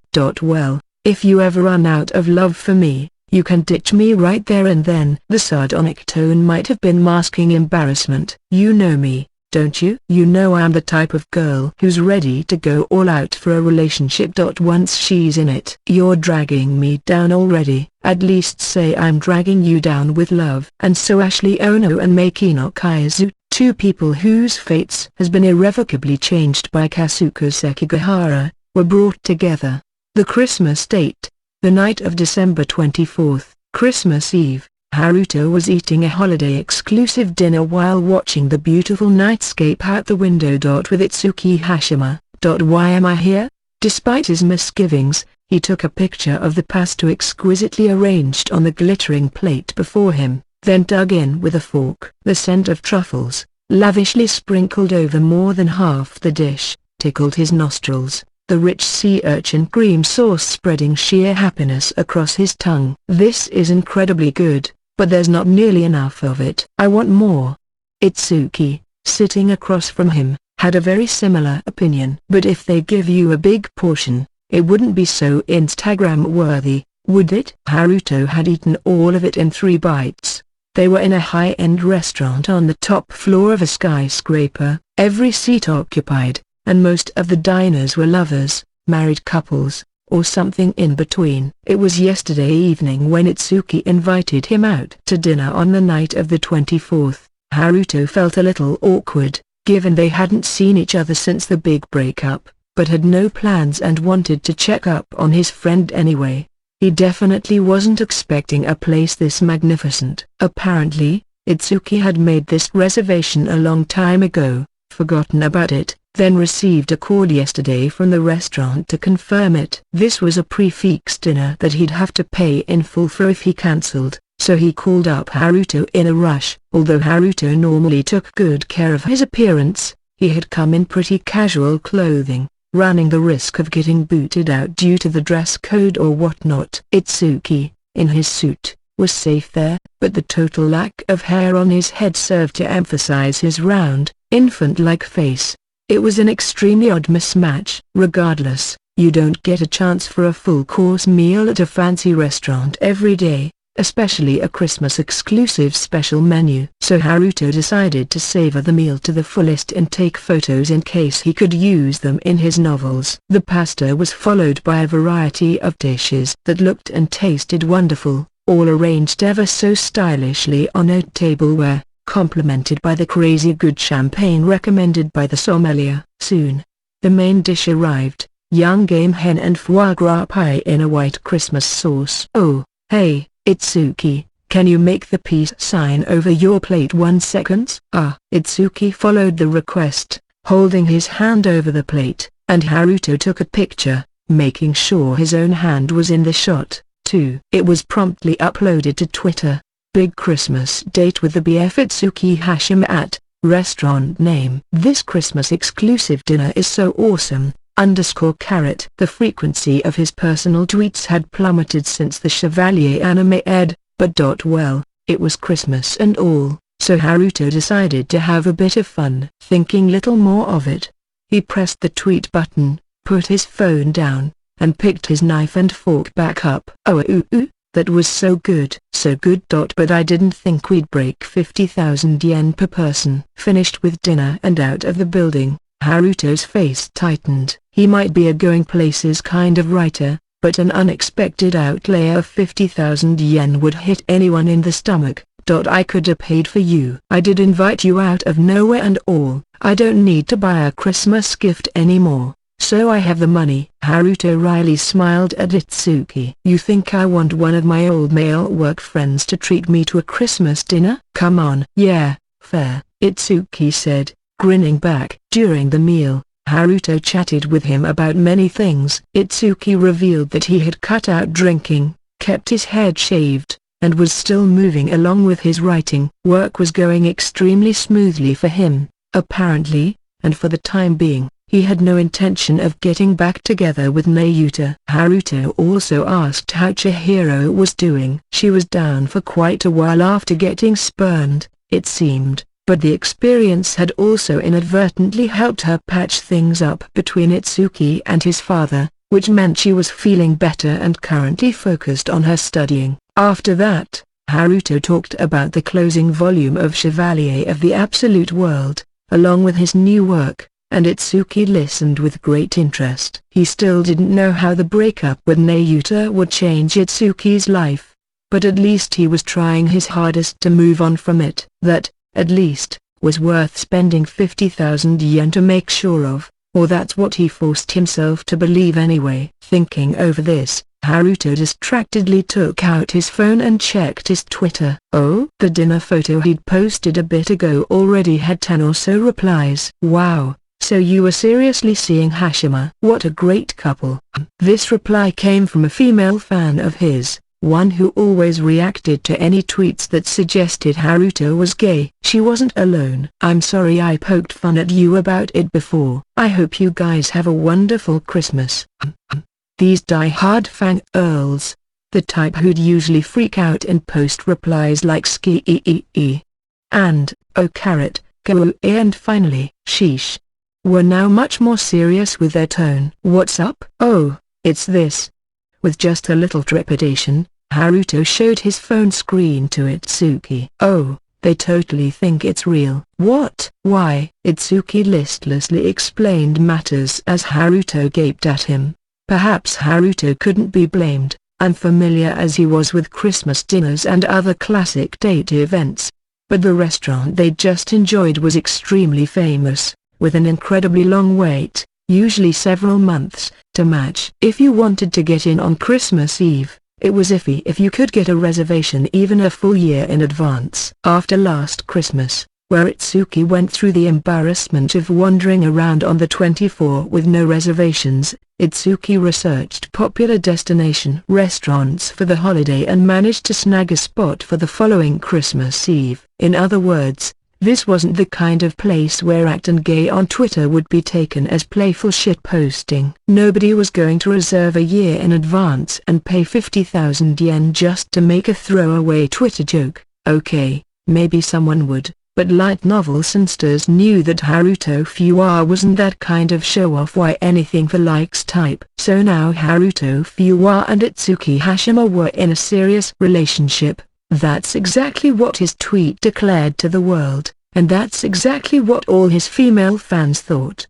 The announcement had already been retweeted more than 100 times, and this romantic revelation was making waves not only on Twitter but across the Haruto Fuwa and Itsuki Hashima threads on the anonymous forums. It may only be a matter of time before the story got picked up by a light novel-oriented news site. What should I do? What should I do?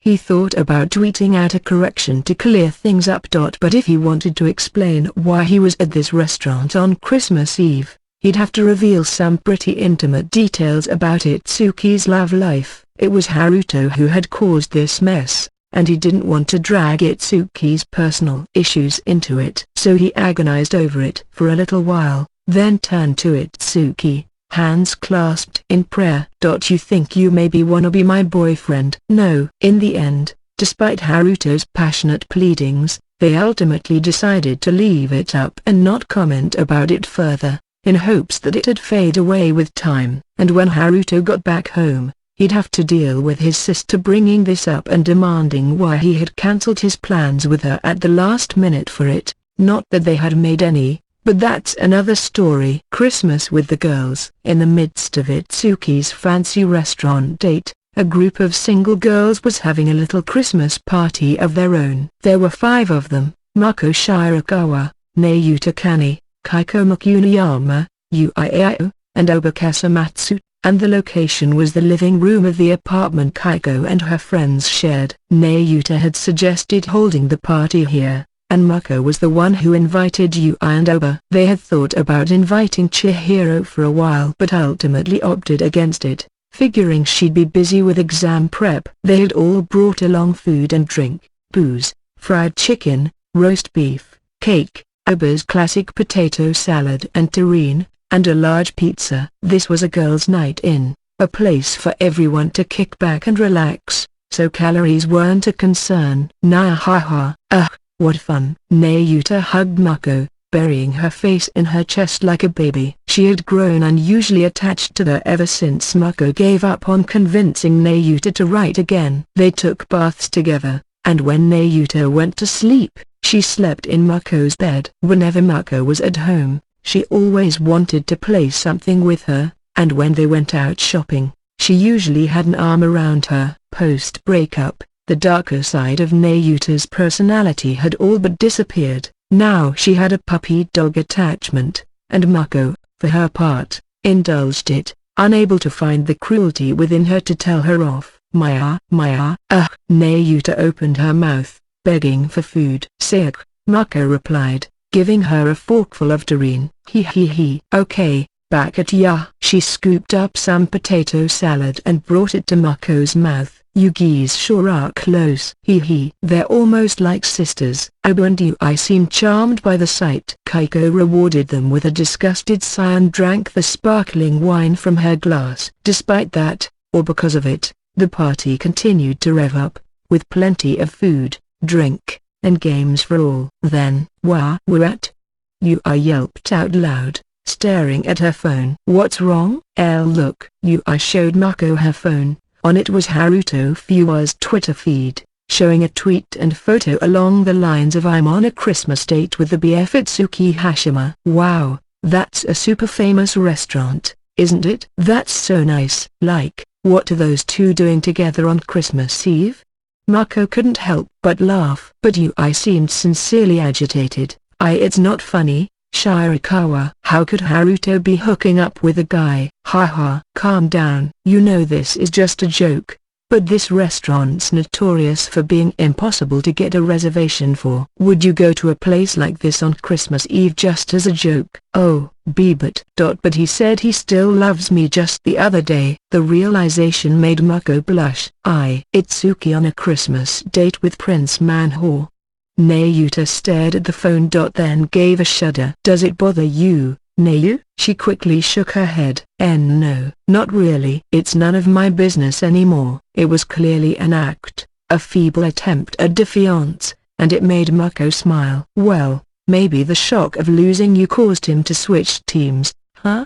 Said Oba. I think that's pretty possible, actually. In fact, I asked him just the other day if he wanted to have sex, and he immediately turned me down. Oba was being awfully casual with some disturbing news there. Nobody had any idea why, but her eyes were sleepily half-closed, her face flushed, and her body was swaying in her seat.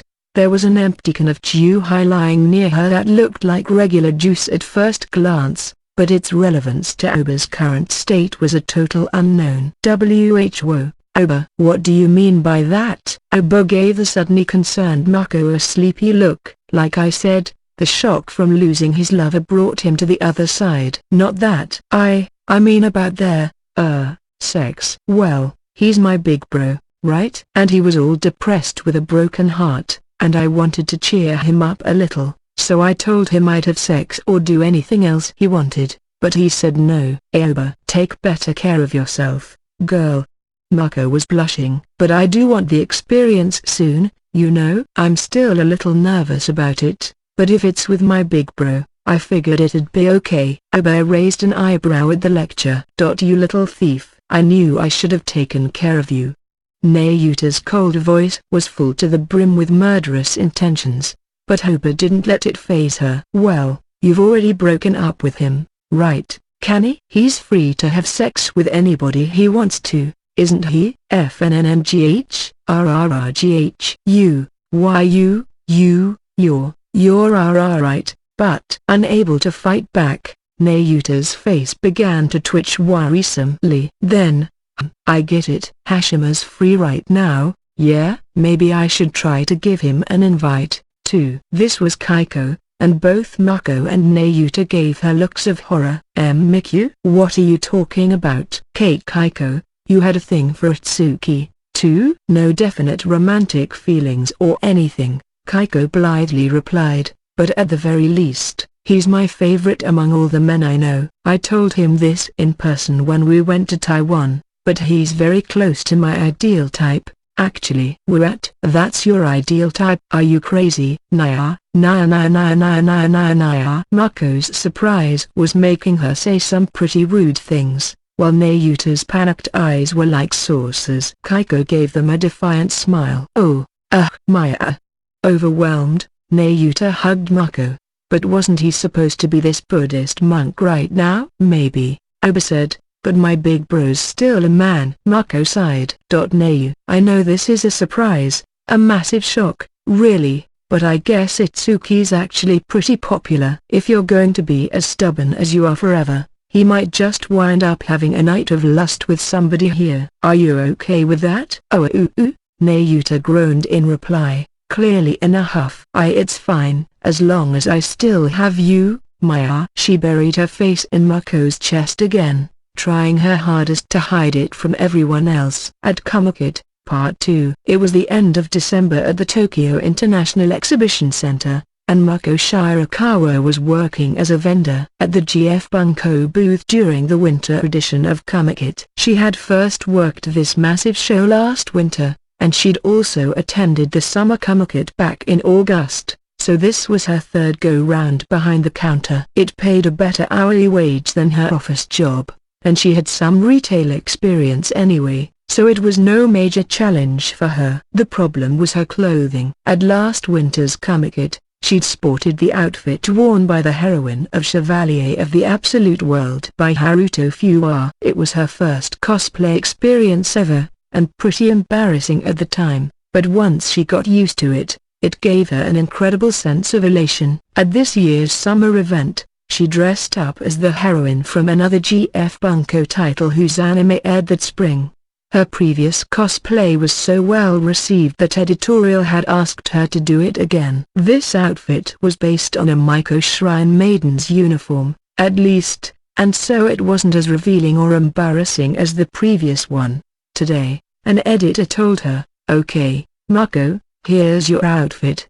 Like it was divine law, and handed over the school uniform of Yakiko Akatsuki, heroine of All About My Little Sister. It was identical to the outfit worn by the MC during Itsuki's and Kaiko's book signing in Taiwan earlier, but they didn't have a wig on hand, so Mako would use her regular hair. The skirt was pretty short, so even with a pair of skin-tone tights to keep warm, it wasn't the most comfortable thing in the world. And the fact she wasn't copying the original character's hair made this feel less cosplay and more 22-year-old wearing a high school girl's uniform, which only added to the shame. No way do I want Itsuki to see me like this. But Itsuki wasn't one to come to Kamukit even in the best of times, so Mako assumed she had no worries there. So as she worked at the booth, the anxiety still not totally clear from her mind, Haruto came along with a few drinks for the crew. Leaving the counter to another editor, she joined Haruto deeper inside the booth. "You're doing All About this time,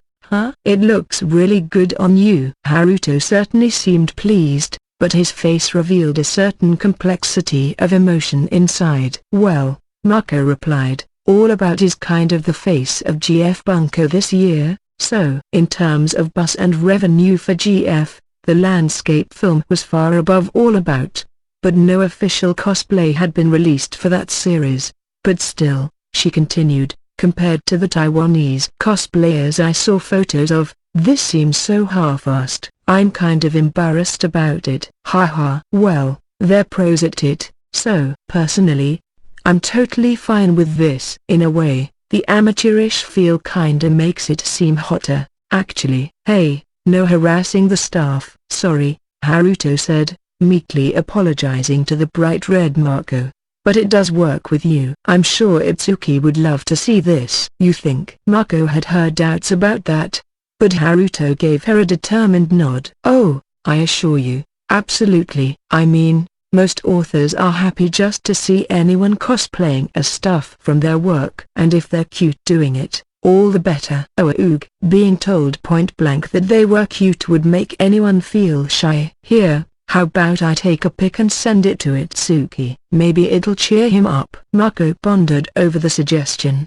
I think I'll pass. If her cosplay photo would cheer up Itsuki, she wouldn't mind cooperating at all. But this was embarrassing for her, and it also felt unnecessarily mean to Nayuta. Okay, Haruto said with a nod. But yeah, honestly, I don't want him to see you in cosplay, either. The rejoinder was half-whispered, with a sigh of relief. Mako pretended not to hear it. By the way, Fua, what were you guys up to on Christmas Eve? It became a pretty big deal on the internet. Oh.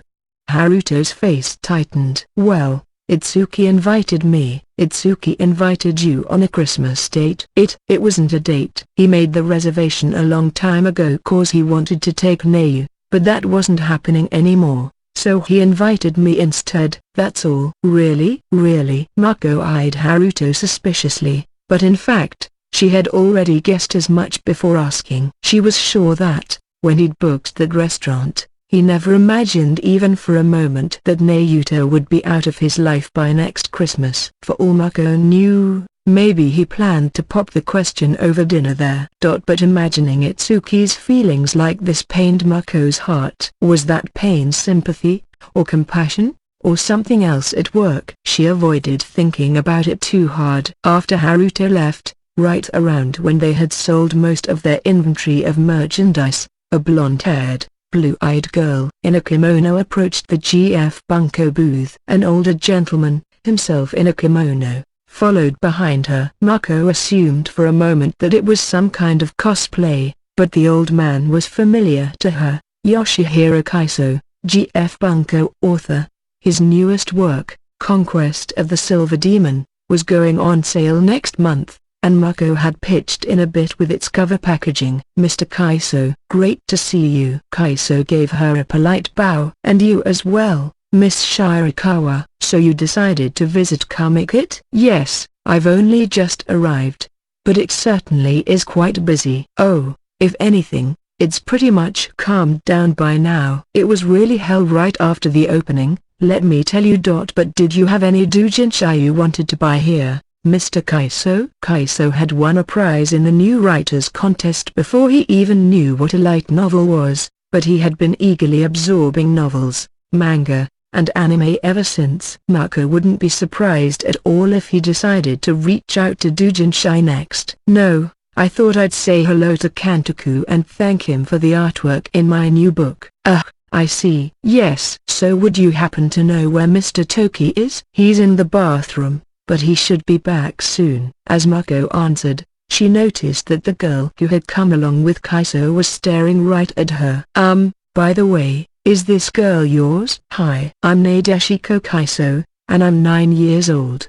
The girl gleefully shouted out. Oh, you're Nadeshiko. She knew that Nadeshiko hung out at Itsuki's room whenever his grandfather needed to attend an editorial meeting, but it was the first time they had met in person. She found her exactly as adorable and angel-like as Itsuki and Oba had described. I didn't plan to bring her, but she wound up following me anyway. Kaiso looked troubled about it.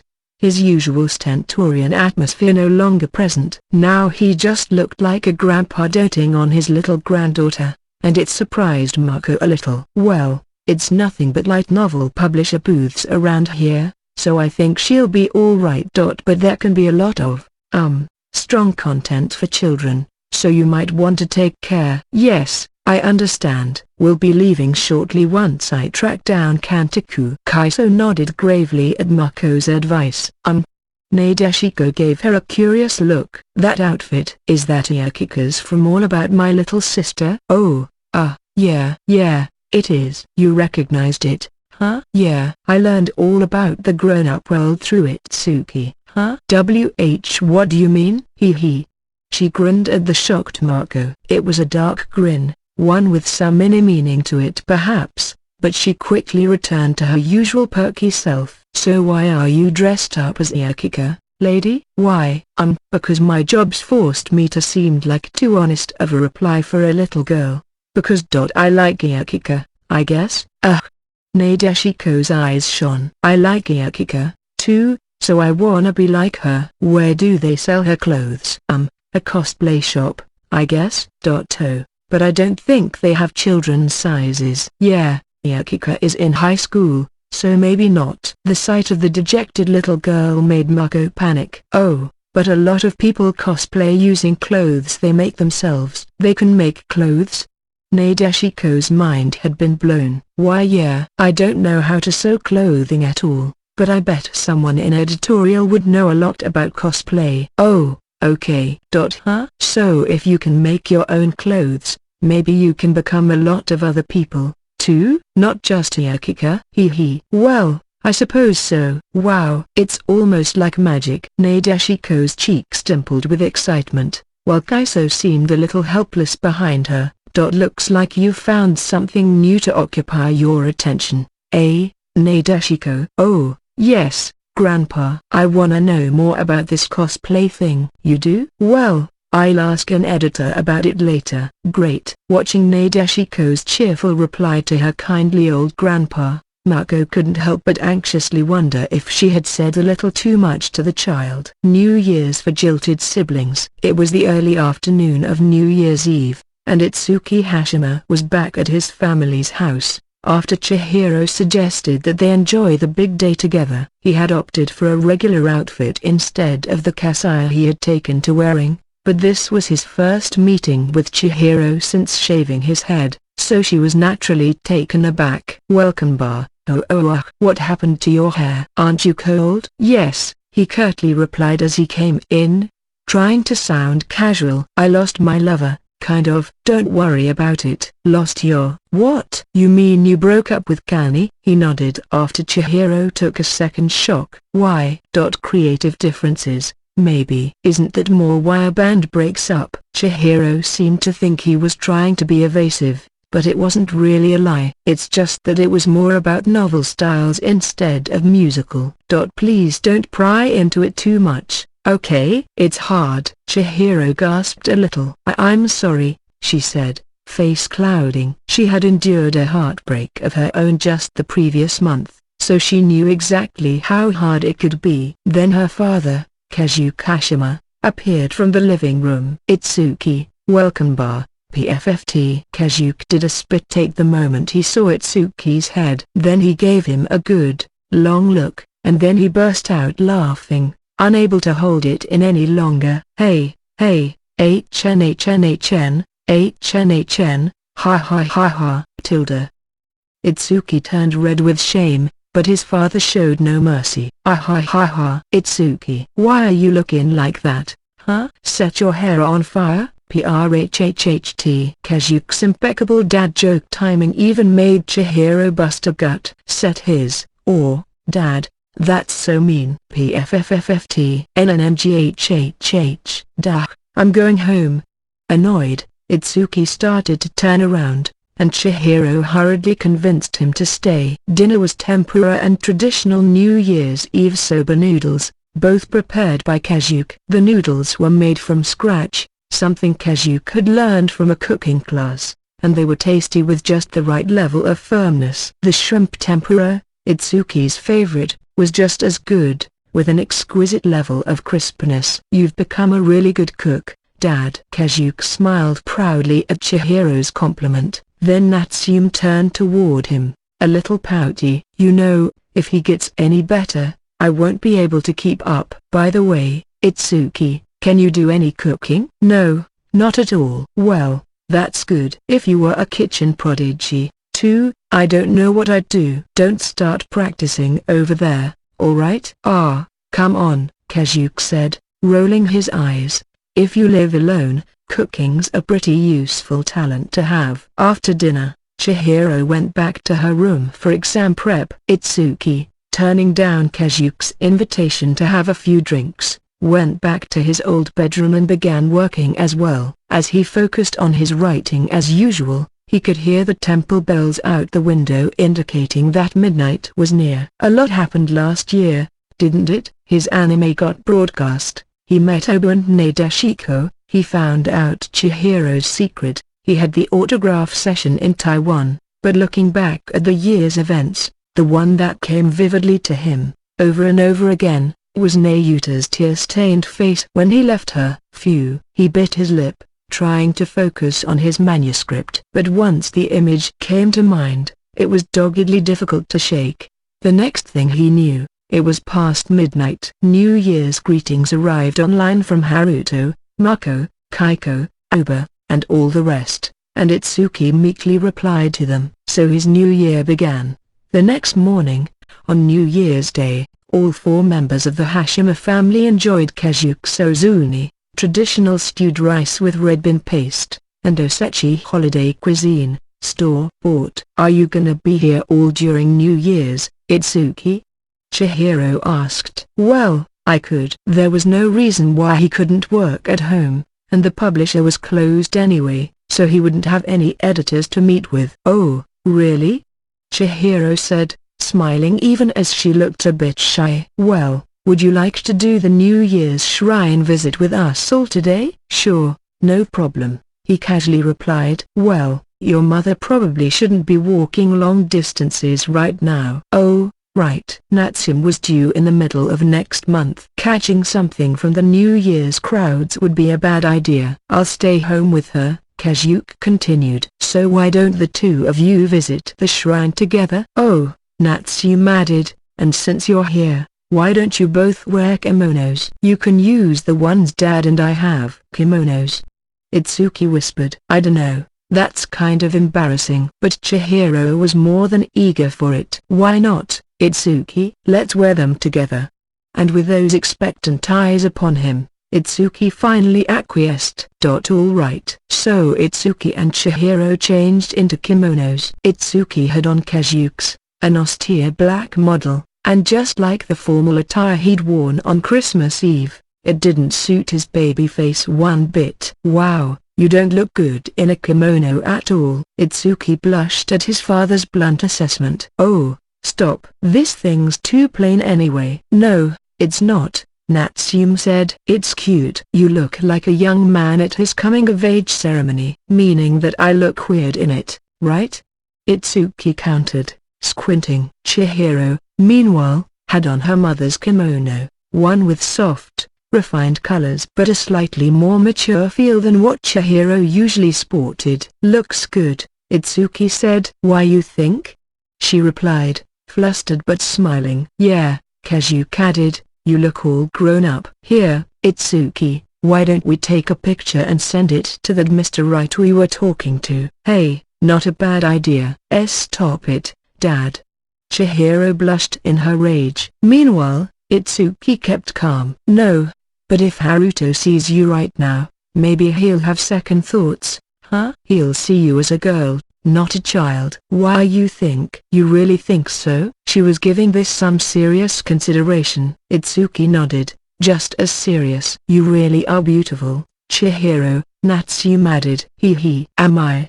Chihiro relaxed a little. "Well, maybe I'll have you do that for me, then." "Great. Let's do it." Itsuki took his phone, and Chihiro attempted a shy smile as she straightened herself up. After taking the photo, Itsuki messaged it to Haruto with the description, "My little sister is this cute." The text was immediately read, but Haruto must not have known how to reply, because it took about a minute before he sent over a sticker of an anime character saying, "Nice." "Looks like he likes it," Itsuki said, showing his screen to them. Chihiro brought her head down, still shy about it. "Okay, wanna get going?"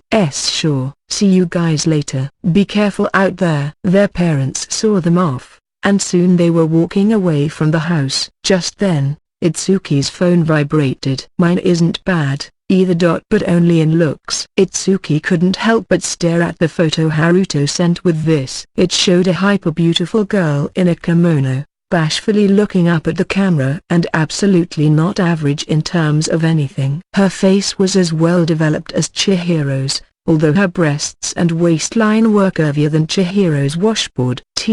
That's Haruto's sister? It was the first time he had ever seen Haruto's sister, but if the old sister crazy Itsuki had seen this shot, he would have been so envious that cracks could have formed in their friendship. "What? Fua's sister? Let me see. Let me see." Chihiro gave the phone a curious peek, only to be shocked by what she saw. "If he's living with a knockout like this, no wonder he doesn't see you as a girl at all, Chihiro." Itsuki's blurted-out comment made Chihiro's eyes glaze over. "Ahaha. Yeah, my breasts are small, too. In fact, I'm so non-girly, nobody even noticed when I pretended to be a boy." It's not like that," Itsuki quickly added before Chihiro could beat herself down any further. "You're girly enough, and cute enough, too. And the smaller the chest, the better a kimono looks on you. Think about it the other way. We should be glad this is Haruto's sister. At least there's zero chance of him and this girl coming together. Think positive. You've got this strong rival who's been eliminated from the very start." "Yeah, right. Yeah. Certainly, if this girl weren't his sister, I'd never stand a chance." If Haruto's sister had overheard this conversation, it would have seriously hurt her. But Itsuki and Chihiro had no way of knowing that. Despite having their hearts broken just as they set off, the two of them arrived at their intended shrine. It was about a 15-minute walk from the Hashima residence, and every year when he was young, his family, him, Kazuke, and Itsuki's mother, would come there to pay their respects on New Year's Day. It wasn't a very large shrine, but there was a line forming on the approach to it, and Itsuki and Chihiro joined it at the end. After about 20 minutes, it was their turn to pray at the altar. They stood next to each other, bowing and praying, and each of them threw a 5-yen coin into the money box for good luck. "Ring the bell, bow twice, clap twice," the usual routine. As he prayed, Itsuki wished for Chihiro to pass the exam for her first choice of school, for Natsume to have a safe childbirth, and for his family to remain healthy. He didn't wish anything for himself, nor did he swear to do anything next year. After one final bow, he waited for Chihiro to finish up before leaving the shrine with her. "What did you wish for, Itsuki?" "Well, for you to get into the school of your choice, for Mom to have a safe delivery, and for the family to stay healthy." Chihiro gave him a shy smile. "Oh, thank you." "How about you, Chihiro?" "Pretty much the same as you. But I also wished for she blushed. "A successful love life." "Oh, wait, let's draw our fortunes over there." Aching to change the subject, Chihiro turned her attention elsewhere. But Itsuki just smiled uncomfortably. "I don't really want my fortune." "No? Why not?" "I had a really good fortune at my last New Year's shrine visit, but then the all-about anime news leaked out that night, so I swore I'd never trust my fortune again. I think the paper said I'd have the best luck in love, too." Chihiro looked at the embittered Itsuki a bit awkwardly. In that case, let's go buy a lucky charm for Mom and Dad, too." "All right." With Itsuki's agreement, the pair headed for the shrine office. "I'll pay for them, so buy whatever you want." "Really? Thanks." Chihiro began making her choices. "First off, we need one for your education." "Right." "Then a safe berth, and then one for the family and one to ward off sickness, maybe?" "You don't want one for love?" "If you don't mind," Chihiro said, shyly choosing a love charm. "What about you, Itsuki?" "You want any for prosperity in business or success?" "In matchmaking." "Traffic safety would be nice." "Oh." Chihiro gave a concerned look to Itsuki, who smiled and picked an amulet at random, as if trying to swallow his pain. A road with no correct answer. Mid-January rolled around and, with it, the GF Bunko releases for the month. Volume 7 of Itsuki Hashima's All About My Little Sister, originally scheduled for last October, was finally out on shelves after 3 months of delays. It didn't get as much press as it would have right after the anime's run ended, but it still sold well, and already there was a lot of feedback on the net. Toki and Mako, trawling around for reviews, found the results pretty positive, especially from readers who had discovered the series via the anime. It's easier to identify with the protagonists. The author does a really good job foreshadowing and delivering on it, with a lot of the unpleasantness gone. It's a real good piece of work. Keep it up, and I think I can follow it going forward, and so on. Even among fans from before the anime, or pre-All About Itsuki Hashima diehards, although there were a few reviews along the lines of, "The series is always great, but is it me, or is the hero not as insane as he usually is?" Or "The unrelenting madness of Hashima's books is rounded off a fair bit, which is a pity." Even they generally gave it positive scores. Mako herself decided to read All About Volume 7 after dinner, picking it up from the bookstore after work. Editorial had received their comp copies a week ago, and Mako could have taken one if she asked Toki for it, but she had a policy about buying Itsuki's books with her own money, so she held out until the release. Nayuta looked pretty pained to see it in her hands, but she just started playing something on her handheld system instead, stealing occasional glances at her. "This is actually decently good. Like, maybe even better than before." Her take, after making it a fair ways in, was pretty much the same as the masses. Itsuki's previous work had been so frantic that the reader had to keep up, but that feeling had faded away.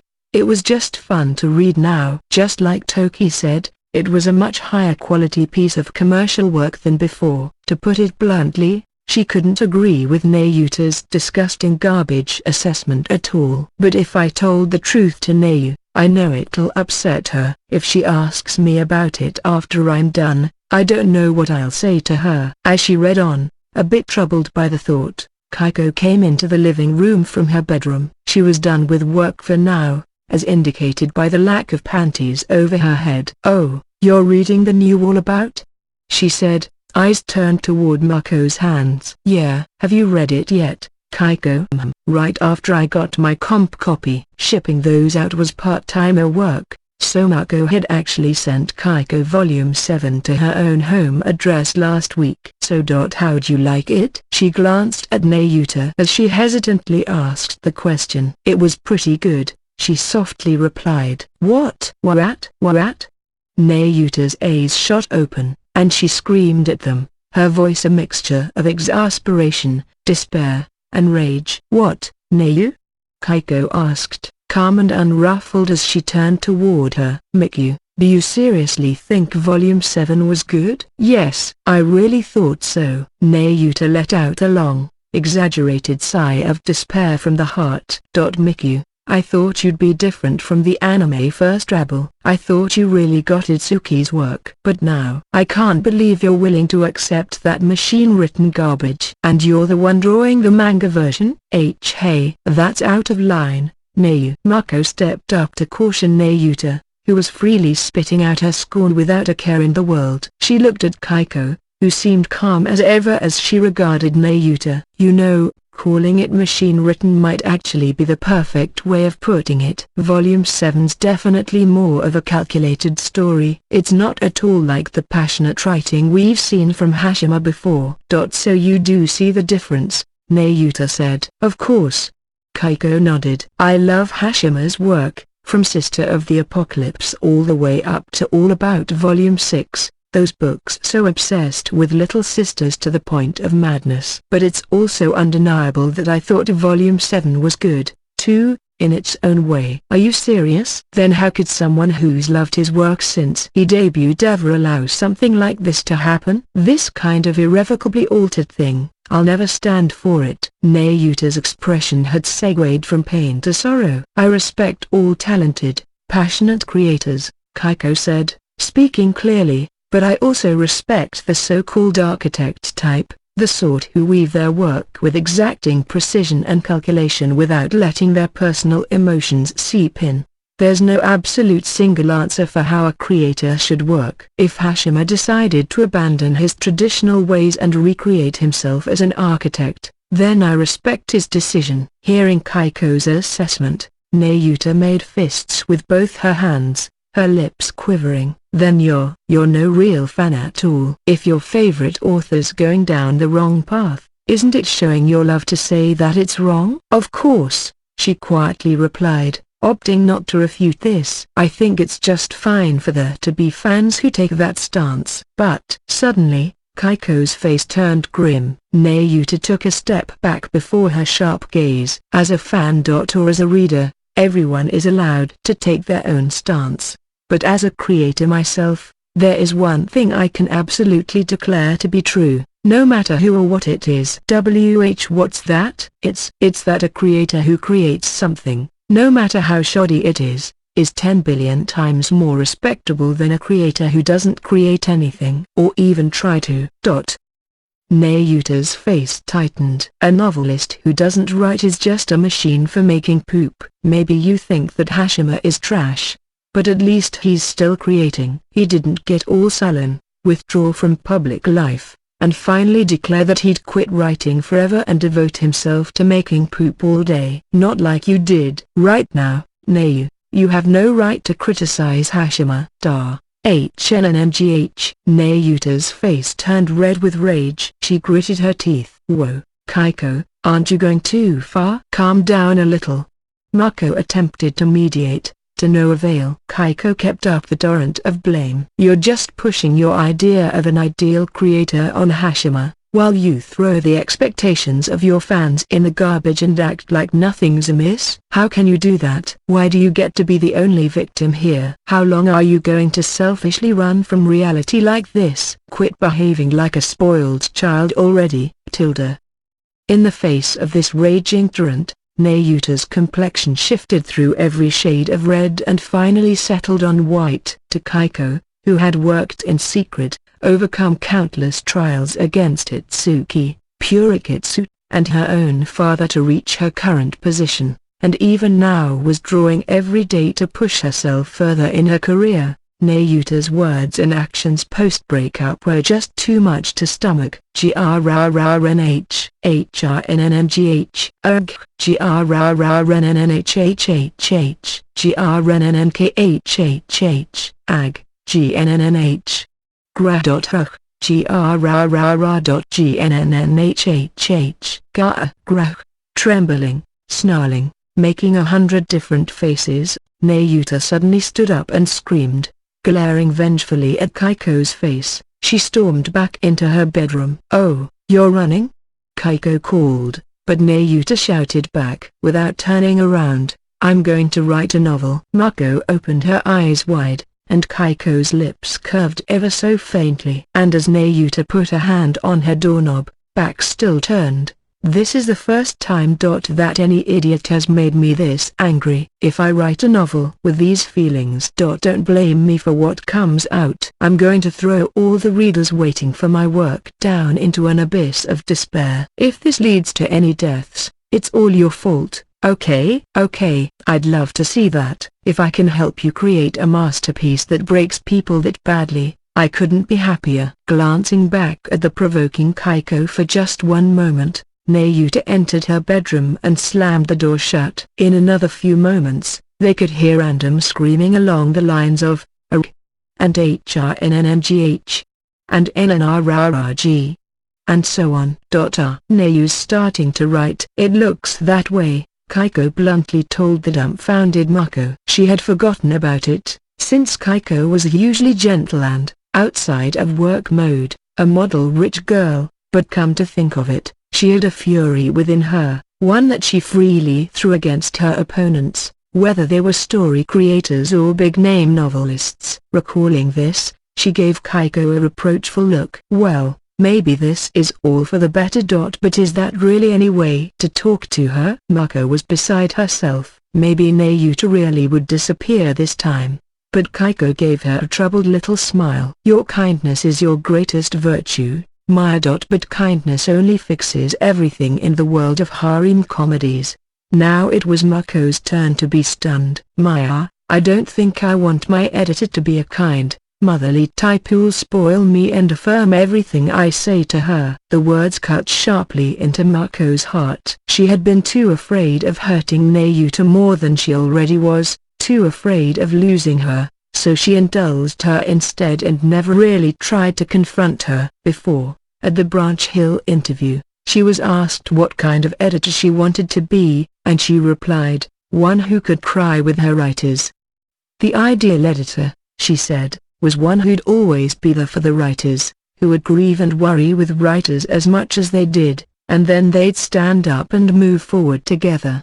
But just being there for a writer wasn't good enough. When a writer is hurt enough to collapse, it's not enough to sit there and cry with them. Sometimes, you have to grab an arm and force them up, even if they hate you for it. An editor is neither the writer's parent nor their friend. Maybe you could balance being an editor with being a friend or family member. But if you care so much for a writer that you're willing to accept them not being a writer any longer, then maybe you really can't call yourself an editor. Mako's expression clouded. The answer she finally thought she'd found began to waver in her mind once more. "I'm still no good at this." "The way you get so seriously troubled whenever this happens is your second virtue, Maya." Kaiko softly smiled at her. Yumu asks, Part 1, Novelist Nayuta Kani. The news that Nayuta had withdrawn her retirement announcement and started writing again brightened the atmosphere across the entire GF Bunko editorial department. "Thank you, Shirakawa. You really are a great archangel, spreading good luck across GF Bunko." "No, it was Kaiko, not me." Mako tried to correct Godo's exaggerated praise but to no avail. "Listen up, everyone. We're having a New Year's party/victory celebration tonight. It's the first big win of the year, and we gotta party it up. Woo!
sense of presence. Every move, no matter how trivial or inconsequential, drew people's attention. He had a mysterious power that way. An aura was the best way to put it. You too. The atmosphere was unfamiliar to her.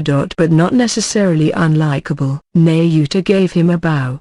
They were joined in the room by Akeda from Leonardo Editorial, Yuma's manager, and a photographer. After some quick introductions, Nayuta sat down on the sofa across from Yuma. Now, apologies for making requests so early on, but I don't have a lot of time to work with. So do you mind if we go straight to the discussion? Sure, Yuma said as he took out a tape recorder. That's fine. Okay, I'm ready when you are. Yuma pressed record and put the recorder on the middle of the table. Then he gave Nayuta a soft smile and a bow. First off, Miss Kani, thank you for agreeing to do this interview. I really thought you'd be the best person for this first installment. So I all but pleaded with Mr. Akeda to find you. Ah, why me? Nayuta couldn't help but ask. She had been wondering that since Akeda burst into the conference room 3 days ago. Well, the whole reason I thought about taking this project in the first place was because of you, Miss Kani. Oh, I'm a little embarrassed to say this, but with my projects, I'm usually so preoccupied with creating the role I've been assigned that, whenever I'm reading scripts or novels, I only really pay attention to my own character. But The Silvery Landscape was the first book I read where I really got absorbed in the stories of characters besides my own. After we wrapped shooting on the film, I read all the other books in the Landscape series, and I got so fascinated by the lives of all the characters in them. It really made me want to meet with and talk to a lot of other people about their lives. People outside my own work. That's the reason why I decided to embark on this interview project, and that's why I wanted to talk to you first, since you inspired me to take this interest in other walks of life. So today, I'd really like to find out what kind of person you are, this person who so vividly depicts the lives of so many fascinating people. Wow, you're making me nervous. Being spoken of in such passionate terms made Nayuta's face flush. She smiled a bit,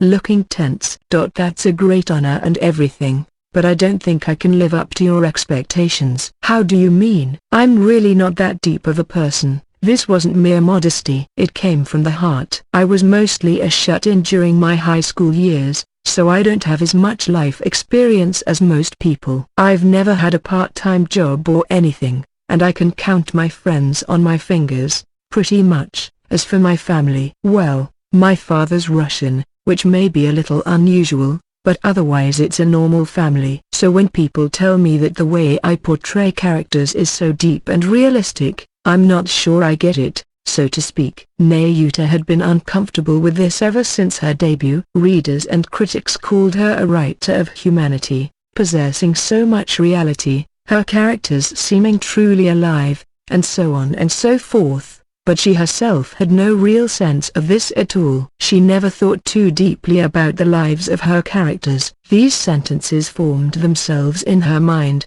and she just typed them out. When people said that her characters were so realistic, all she could think was, really? The only people in her life she could honestly say she knew well were Itsuki, Mako, and then her parents, pretty much. There was no way, she thought, that someone born from her mind could be deep enough to seem truly alive. Yuma looked surprised hearing this. Oh, you don't think? But I think it's true that all the characters in the Landscape series are really realistic. They say that, yes, but I'm just writing from my imagination, so. Nayuta gave Yuma a troubled look as he continued. You said you don't have much real-life experience. But what about things that aren't real? For example, novels or manga or movies.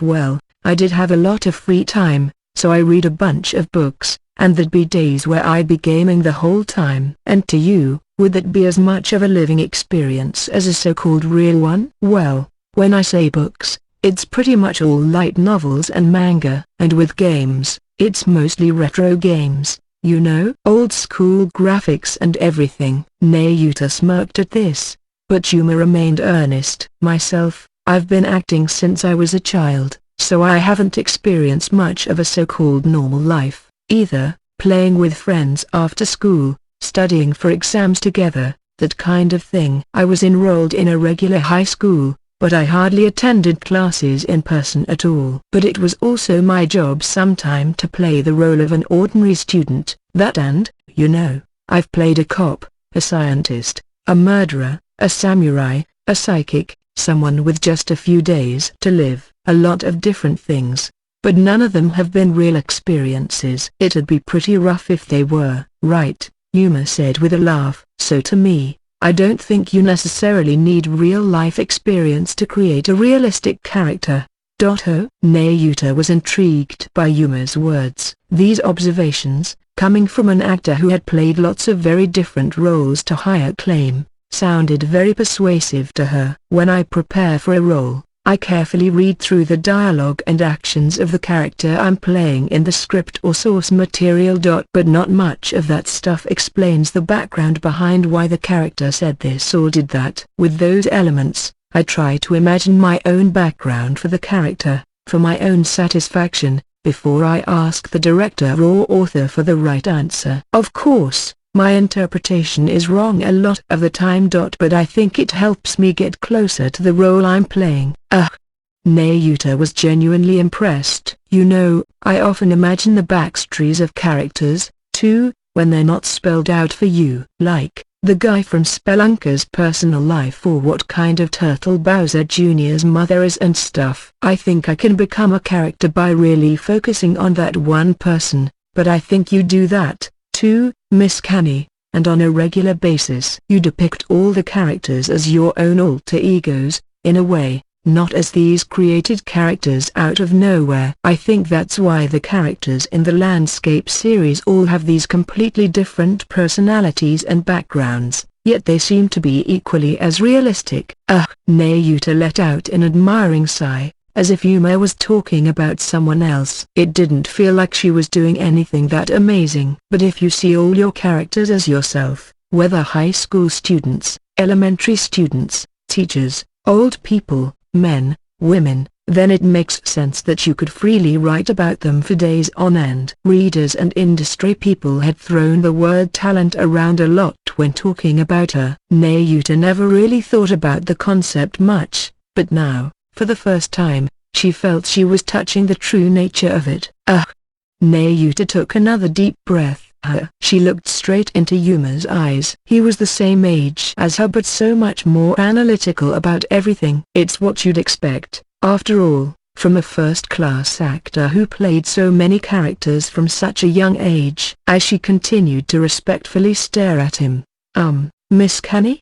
Yuma turned away, blushing a bit. Oh, I'm sorry. I've never really thought too deeply about myself, so I was just admiring your wisdom, Mr. Takashina. No, I mean, this is just my own imagination, so my apologies if it was a little rude. No, not at all. I was glad for it. She gave him a frank smile. Yuma opened his mouth halfway, as if fascinated by her for a moment. Their conversation continued in this lively fashion, extending on for another hour past the 60 minutes originally scheduled. It was the first time Nayuta ever talked so much about her own work, even in private. Well, this has turned out to be a wonderfully deep conversation. This is gonna be a must-read article, not just for Takashina fans but Cannies as well. Can we get one final word from the both of you? Yuma had other work shortly, so his manager urged him to wrap it up. Ikeda obliged. Well, I'm really looking forward to Miss Canny's new work. Oh, also, it's a real pity that I can't be in the movie sequel. Do you think there's a way I could maybe make a cameo in the Golden Landscape? I'll do it for free. He meant it as a joke. Every self-contained landscape novel featured a different set of characters, so Yuma's role wouldn't appear in any other film. Well, they take place in a unified world, so maybe he could appear as a passerby or something. That wouldn't be a problem. But if it's you, Mr. Takashina, you have this aura that might make you stand out too much. I'll talk to the director about it, but don't hold your breath. Nayuta, now totally at ease, gave Yuma a suitable rejoinder to wrap up the interview. She watched as Yuma left the reception room, hurried along by his manager. Then Yuma turned around with some regret on his face. "Thank you very much for today, Miss Kani.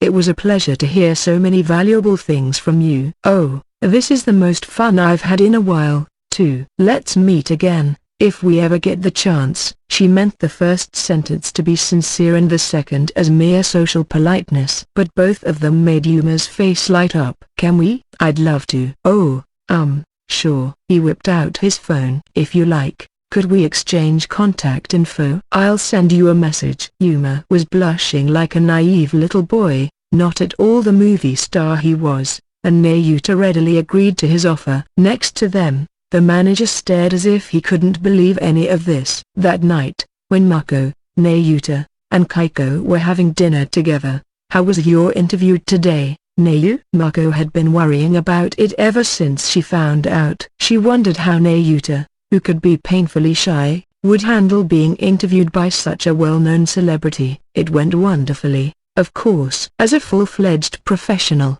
I talked all about my work style and so on." Nayuta gave Kaiko a smug look. "If he got that out of you, he must have been a really good listener." She frowned.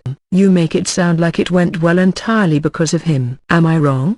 "Well, maybe there was some of that aspect. But I can talk like a writer, you know." You can?" Kaiko gave a lukewarm laugh that Nayuta found off-putting. "That sure is nice, though. I wish I could see Yuma Takashina in the flesh." After the interview, Kirara was going on and bragging to me like a little girl. "Are you a fan of his, Maya?" "Sure, I like him a lot. He's in my favorite drama, and he's a really good actor, too." "You know him, don't you, Kaiko?" "The only TV I watch is lingerie commercials." "How do you avoid everything else?" Mako squinted at Kaiko as she took out her phone and did a photo search. "Oh, it's this person. Maybe I've seen him before." "I'm not sure." "It's not like he's super hot, is he?" "No, he may not look all that special in photos, but when he's acting, he's amazing." "Cool just when he moves, huh?" "Sounds like the Turner Gundam to me." "I'm not sure what that comparison means." "Well, a much more jocular Nayuta said, "Want me to invite you next time, Maya?" "Huh? You're seeing him again?" "Nothing's decided yet, but he said he'll contact me soon." "We exchanged account info." "You did?" Mako's voice rose a notch. "You basically got Yuma Takashina's number?" "That's amazing. My college friends would die of envy if I told them." Then her face went serious. "But are you okay?" "Celebrities like him. I bet they play around a lot." "Oh, Takashina isn't that type of person," Nayuta assured her, sounding a tad miffed. "He really likes my books a bunch, and he's read them really in depth, so I think we've still got a lot to talk about." Mako and Kaiko each gave Nayuta a look. How could Nayuta ever act so offended and defensive about any man besides Itsuki? For Nayuta Kani, whose entire world once revolved around Itsuki Hashima, this was a sea change. Not a bad thing at all, but still something Mako found difficult to swallow. The melancholy of the girl with the divine ass. It was a Saturday in late January, a week after Japan's main standardized national college entry exam, and Chihiro was back in Ashley Ono's office to say hello and tidy up a bit. Ashley had been kind enough to let Chihiro prioritize her exam prep over her part-time job, so this was the first time she'd reported for duty in around 2 months. Her office was one thing, but Ashley's personal space next to it would look like a cyclone hit it even when Chihiro came in weekly to clean, so just imagining what it must look like after 2 months gave her a scary sort of thrill. So it was with great enthusiasm that she opened the door to the Ono tax accounting office, carrying a bag with her cleaning stuff and an apron. There, she quickly spotted Ashley, lazing around in sweats and a pair of glasses. "Happy New Year, Ashley." "Yeah, you too." "Here's to another year, huh?" Ashley's voice seemed softer than usual as she greeted her. "You look like you're in a pretty chipper mood, Ashley." "Did something good happen?" Ashley gave her a slightly panicked expression. "Do I? Well, I suppose so, yes. But how'd your entry exam go, Chihiro?" "Oh, really well actually, thanks." "That's good. But the real work's still just beginning for you, Huh? Too early to let up yet. For sure. I'm probably not gonna be able to come back for a while again, so I'll be sure to give this place a deep clean today. Hee. Thank you. Putting on her apron, Chihiro opened the back door leading to the living room, and of course, just as she imagined, it was an utter pigsty. Actually, it wasn't. In fact, the room was perfectly tidy, not a single empty bottle or chip bag lying on the floor. She thought for a moment that Ashley just stuffed the closets and kitchen cabinets with trash instead, but when she checked, she found all of them neatly organized. Why is it so clean in here? She couldn't help but ask. Hey, even I clean sometimes. But there's no way you can keep it this clean, Ashley. Wow, Chihiro, who do you think I am? Chihiro hurriedly checked the other rooms while Ashley gave her a look. The bedroom, the bath and toilet, everything was in tip-top shape. No way. She found herself shrugging in front of the bathroom sink, a bit disappointed. Kazuk had been doing an excellent job keeping their family house clean, and Oba was doing a similarly thorough job over at Itsuki's place, so she was looking forward to a nice, extended cleaning session to take her mind off her exams. What happened to the messy, sloppy, lazy, incorrigible Ashley I used to know? You know I can clean for myself if I want to, Ashley said reproachfully. But why did you want to out of nowhere, is what I'm asking. Then Chihiro noticed the toothbrush holder on one corner of the sink. There were 2 brushes in it. 2 toothbrushes. Chihiro muttered. Ashley panicked a little. Now Chihiro was starting to get the gist. Ashley, do you have a new lover?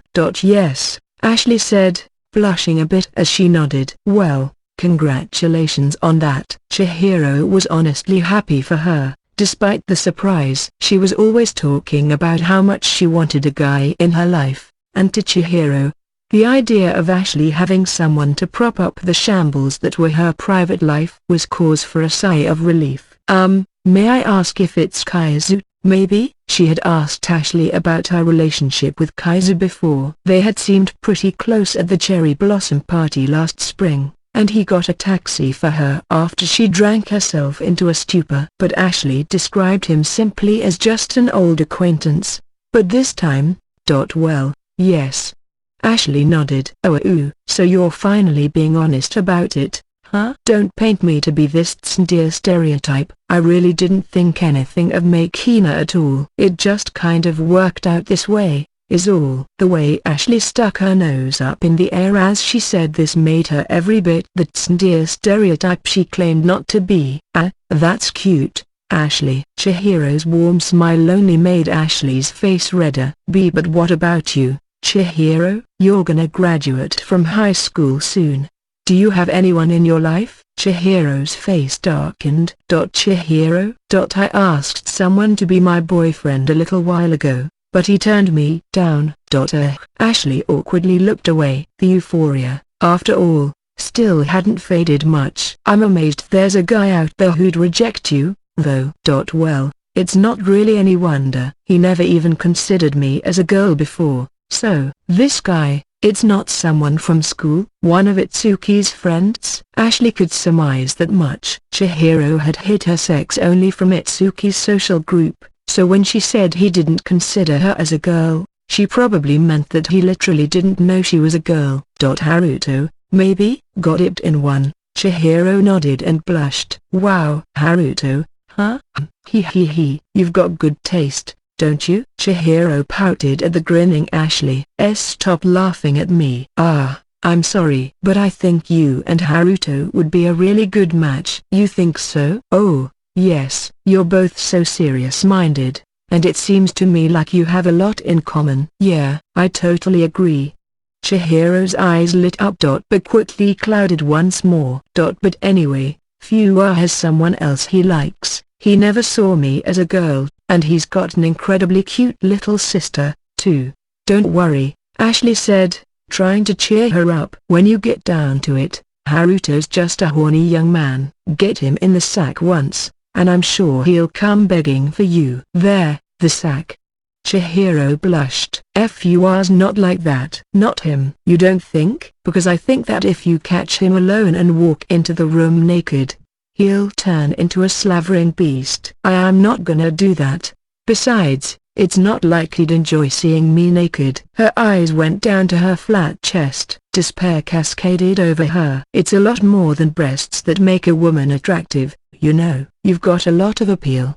I think you could beat out those big-boobed bimbos any day of the year." "It's more than breasts." Suddenly, the face of Setsuna flashed across her mind. As he so indelicately put it, Chihiro's rear end was a once-in-a-millennium masterpiece. She had dismissed that as the delusional ravings of a sex offender, but then again, he turned out to be pure Iketsu, one of the greatest illustration virtuosos of his generation. With his aesthetic sense, maybe that was actually worth believing in. Yes. Maybe if I show my butt to Haruto, he'll finally start seeing me as a girl. Wait, no, I'm not some freak. She promptly dispelled the idea from her mind. By the way, what would you describe as your appeals, Ashley? Ashley gave her a lustful smile. Well. It's my mouth. Your mouth. Chihiro looked at Ashley's mouth. It was small, with thin lips, but it didn't seem all that terribly different from anyone else's to her. She had never really considered what made a good or bad mouth in the first place. Not my mouth itself, I mean, but you know, the technique, including the tongue and stuff. Makina said he could never get it up around me in a million years, but in just a few seconds, he was putty in my hands. Chihiro raised an eyebrow, not quite keeping up with this. Given that this was Ashley Ono she was here with, it was safe to assume she was talking about something sexy. But she had no idea what a mouth had to do with all that. Probably more than just kissing, but But maybe, Ashley teased, that kind of talk's still a little early for you. I pay attention in health class and everything. I do real well on the tests. But maybe there are some things you just can't learn about in a classroom. That vibrator, for example. I may need to study up more if I want to polish my feminine charms. Maybe I should borrow some books or games from Itsuki. Now Chihiro was seriously debating it. After finishing what little cleaning needed to be done and cooking several days' worth of meals for Ashley, Chihiro left the office. She then went to the train station so she could drop by Itsuki's apartment for the first time in a while. As she walked up to the building, a young man with garishly dyed hair crossed her path. "Oh, hey there, Chihiro." Setsuna jogged up to her, beaming. Chihiro had mainly thought of him as a creepy deviant.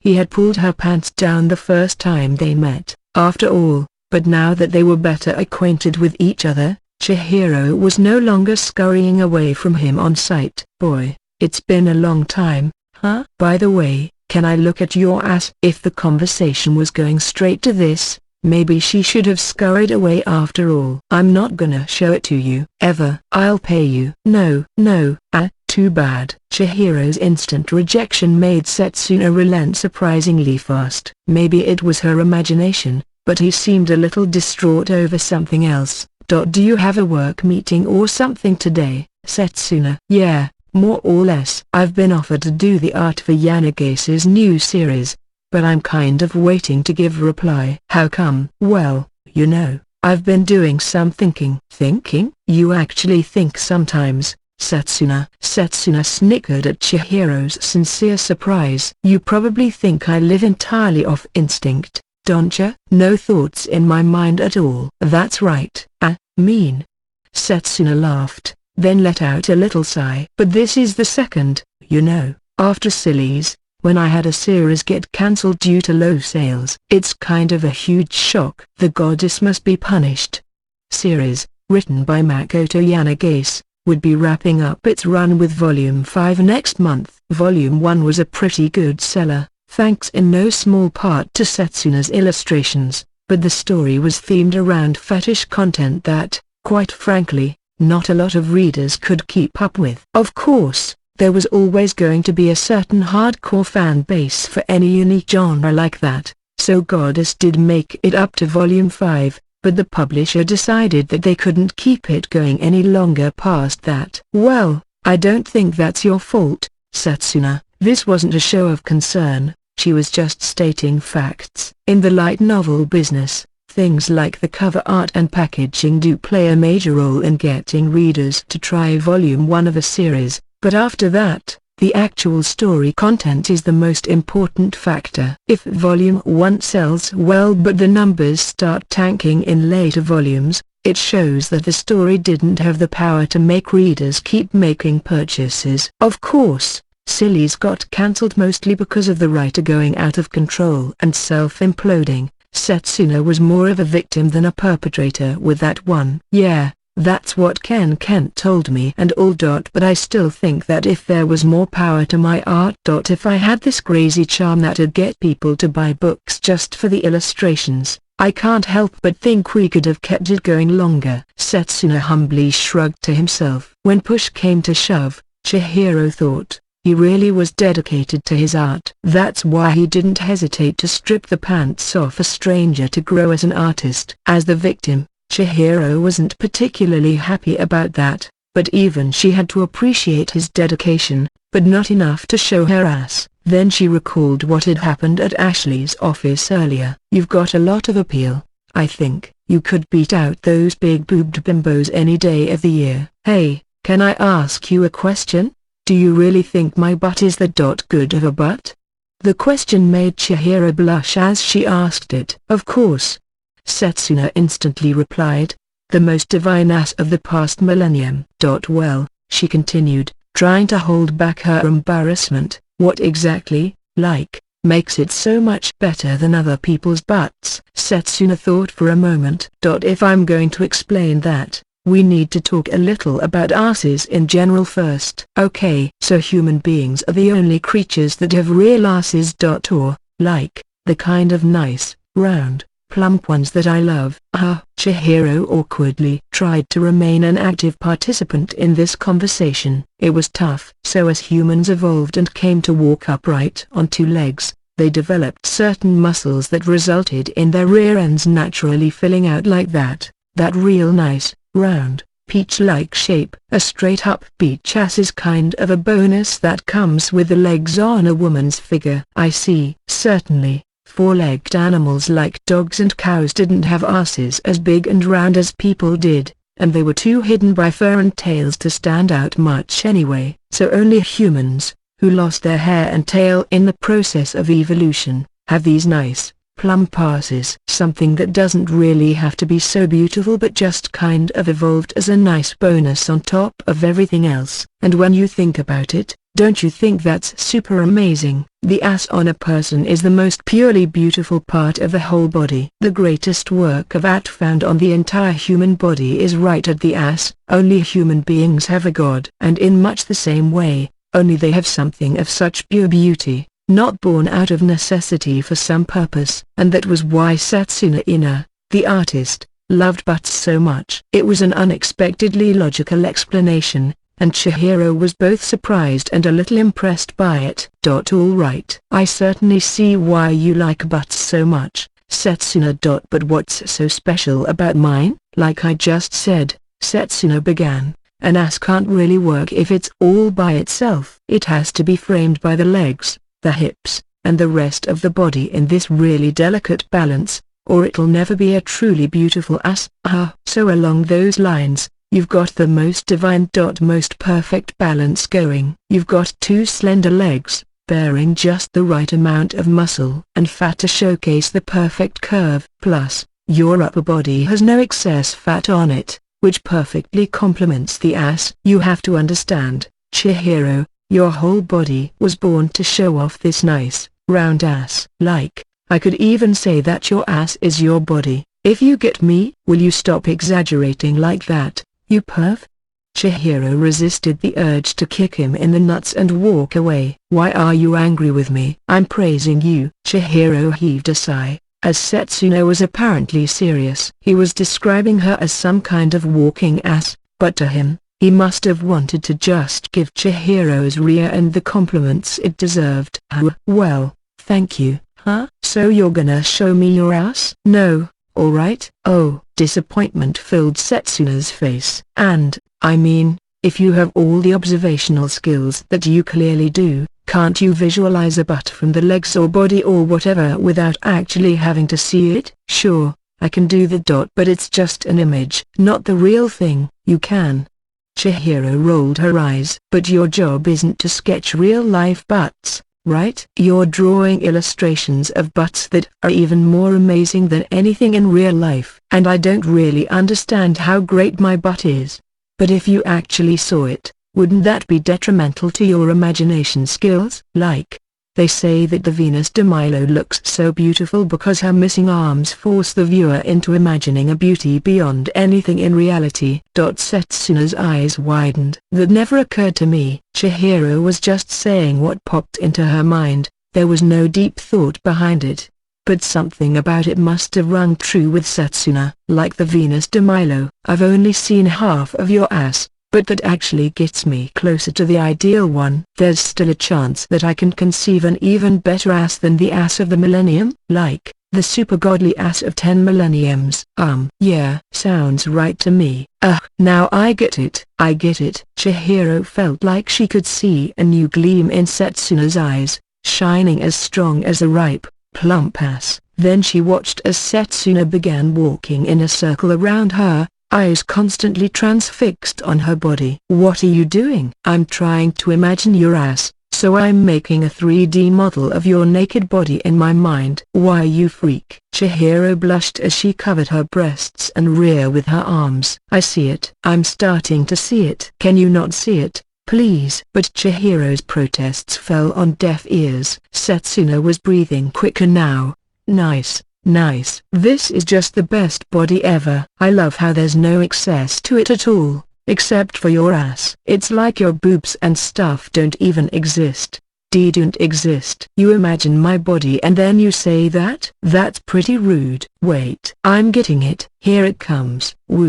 Wow.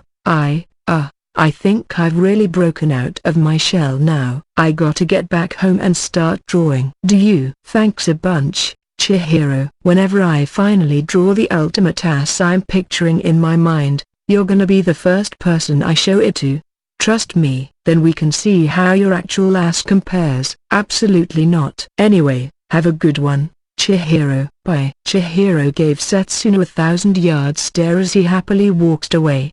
Having a naked 3D model of her in his mind was kind of regrettable. But hopefully this meant he would stop being so persistent in the pursuit of her ass. Regaining her composure, Chihiro began walking toward Itsuki's apartment again. Her mind wandered back to the topic of her ass, after all the praise Setsuna had just given it. Is my butt really that amazing, though? Could it become a major source of appeal for her, comparable to boobs on other women? Setsuna was a dangerous sexual deviant, yes, but he was also undeniably a real artist. If her butt could drive him to be so insistent about its qualities, maybe she should have some more confidence in it. She felt an urge to confirm it for herself, so she took out her phone and sent Haruto a message. Phew, do you like butts? The read icon popped up next to the text immediately, but it took a while for a response to come back. 5 or so minutes later, Haruto finally answered. I'm not sure what inspired this, Chihiro, but I don't think it's a good idea for you to try adopting some kind of quirky new personality like that. But no, I'm not that interested in butts. I like boobs. The honest word of caution, paired with an equally honest reply, made Chihiro tear up a little bit. A new love. It was February 3rd. The night of the Setsubun holiday that heralded the beginning of spring in the old Japanese calendar. Mako, Nayuta, and Kaiko were enjoying a dinner of holiday-themed futomaki sushi rolls, now on sale for half price at the grocery store, cut up for convenience's sake instead of eaten as is in the traditional way. There was a gaudy, seafood-filled futomaki, one with fried shrimp, one with ale, and a couple that were wrapped with meat or egg instead of seaweed. They also had a Setsubun-themed cake roll for dessert. I think the whole tradition of futomaki for Setsubun is pretty ridiculous. But it is nice to try all these novelty varieties this time of year. This fried shrimp roll really ought to be an all-year offering. The sight of Nayuta stuffing her mouth with a full fried shrimp roll like a hamster made Mako laugh. You really like shrimp, don't you, Nayu? Was that always true for you? I always kind of liked them. Nayuta's face clouded a bit. But it was mainly my ex who made them a favorite for me. He liked shrimp, so his sister made a lot of dishes with shrimp in them for him, and I ended up a fan. Nayu. Mako felt a pang of sadness at Nayuta's choice of saying my ex and him instead of Itsuki's name. It had already been nearly 2 months since their breakup. Was it really going to end like this? Suddenly, Nayuta's phone went off. It was the notification sound from the Line social network, and Nayuta picked it up while still wielding a giant futomaki roll in her right hand. That's bad manners, admonished Mako. Nayuta checked the screen. Oh, it's from Mr. Takashina. What? He says, I have some free time in my schedule, so how about dinner on the night of the 11th? Wait. He asked you out on a date. Nayuta grinned at the panicking Mako. I think you're too romantic for your own good, Maya. He's just inviting me to dinner because he has some free time. No, no, no, no, no, number. This is Yuma Takashina. He's got to have an absolutely packed schedule. If he's taking precious time to ask you out, that's really saying something, you know? You think so? Nayuta seemed dubious. So are you gonna go, or? Oh, I might as well. I have no plans. So, you're going? Really? A date with Yuma Takashina? I told you, it's not a date. Probably. Nayuta's voice hardened a little. And besides, even if Mr. Takashina does feel that way, it's not really a problem for me. I wanna start considering a new relationship sometime soon. Are you serious? Well, who knows? Mako raised an eyebrow at Nayuta's smiling evasion. But, are you being her mom again, Maya? Kaiko, who had been chewing on a futomaki this whole time, suddenly spoke up. Ugh. Mako fell silent. Nayuta was a grown woman, and Mako had no right to gripe about the company she kept. Well, if you're interested in going, why don't you? But when you do, can you share your location info on your phone with me? And don't let him take you to a second place after the first one. And be back by midnight. No, 11. You're so being her mum, an exasperated Kaiko said. At 7 p.m. on February 11th, Nayuta went into the restaurant where she was due to meet Yuma Takashina. It was on the first floor of a 3-story building in a quiet residential area, and there was no sign out front, so Nayuta actually passed by it once before discovering it. Its interior was Japanese style, with a nice, relaxed atmosphere but none of the stuffiness of a high-class restaurant. She gave Takashina's name to a member of the staff dressed in a traditional samu and was led into a room. Apparently all the tables were private. Yuma was already there, standing up and greeting Nayuta when she came in. Thank you for coming. I'm glad you were able to make it. No,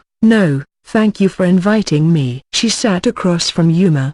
The room had a sunken kotatsu-style table, which Nayuta appreciated. She never liked kneeling on the floor much. Was it hard for you to find this place? Yeah, Nayuta honestly replied. I passed right by it once. Sorry about that, Yuma said, looking apologetic. I wish I could have met you somewhere first, so I could show you inside, or maybe take a cab to pick you up. Oh no, you don't need to worry that much. But if you're walking around outside, do you get noticed by fans and stuff? Yuma grinned a little. Well, I use a mask and sunglasses to hide my face. But yeah, sometimes I still get noticed anyway. Wow, must be tough, being famous. Well, in my line of work, you want people to remember your face, so. A waiter brought in some hand towels and menus. Thank you very much, Yuma said as he opened up his menu. Would you like to have something to drink first? Oh, right, Yuma told the waiter, a bit flustered as he tried finding the drinks section. I think this is the drinks menu, Nayuta said, another menu in her hands. I see. What would you like to drink, Miss Kani? Nayuta scanned the list. There was an extensive sake section, as befits a Japanese restaurant, but the menu also featured a good selection of wine, beer, whiskey, And cocktails. I'll have a Vedit, please. Vedit Extra White was a Belgian beer with a uniquely fruity, refreshing taste. It was also low in alcohol, and while Nayuta tended to prefer her beer a bit stronger and richer, this would be perfect for the first round. Vedit. What's that? It's a beer. From Belgium. Oh, I see. I'll have one, too, then. Oh wait, actually, can I look at the drinks menu after all? Not a fan of beer, maybe? Nayuta asked as she handed it over. Well, I haven't really had much of it in the first place, but it just seems so bitter to me. Well, Vedit isn't very bitter at all. It's not? All right, I think I will have that Vedit, then. Sorry. Yuma still seemed a bit suspicious of it. After the waiter left, he turned back toward the food menu. So what's good at this restaurant? Nayuta asked. This is actually the first time for me, too, but the guy at the agency who told me about it said it has really good shrimp and seafood. Shrimp. I love shrimp. Yuma smiled at the sudden urgency to Nayuta's voice. You mentioned that in the afterword to the pale landscape. Oh, I did? Nayuta's deadline ignoring style meant that she usually wrote afterwards in a big hurry, just typing anything that was on her mind at the moment, and she never remembered any of them afterward. Right. I think you wrote, my pen name means crab, but lately I've been loving shrimp a lot more than crab. I think I maybe remember that a little. Did you choose this place because I like shrimp? Well, sort of. I love all kinds of seafood, too, so it works out well for both of us. Then the beer arrived, along with a small appetizer of nokogiri, or jellied fish with shrimp and lotus root. After they ordered a few dishes that seemed suitable for family-style dining, they lightly clinked their glasses in a toast. Wow, you're right. It's not bitter. It's so deliciously refreshing.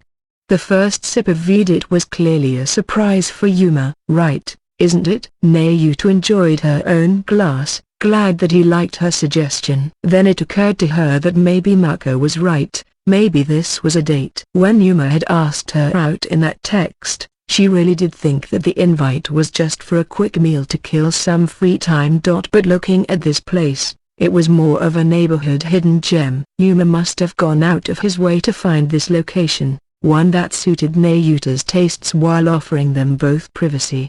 He seemed to be pretty unfamiliar with things during the ordering process. Maybe he didn't eat out much in the first place. It definitely didn't feel like an I just happened to have some free time open up kind of thing, and once Nayuta realized that, she began to feel nervous. She glanced at Yuma's face. Their eyes met, and she quickly darted hers away and had another sip of beer. Something wrong?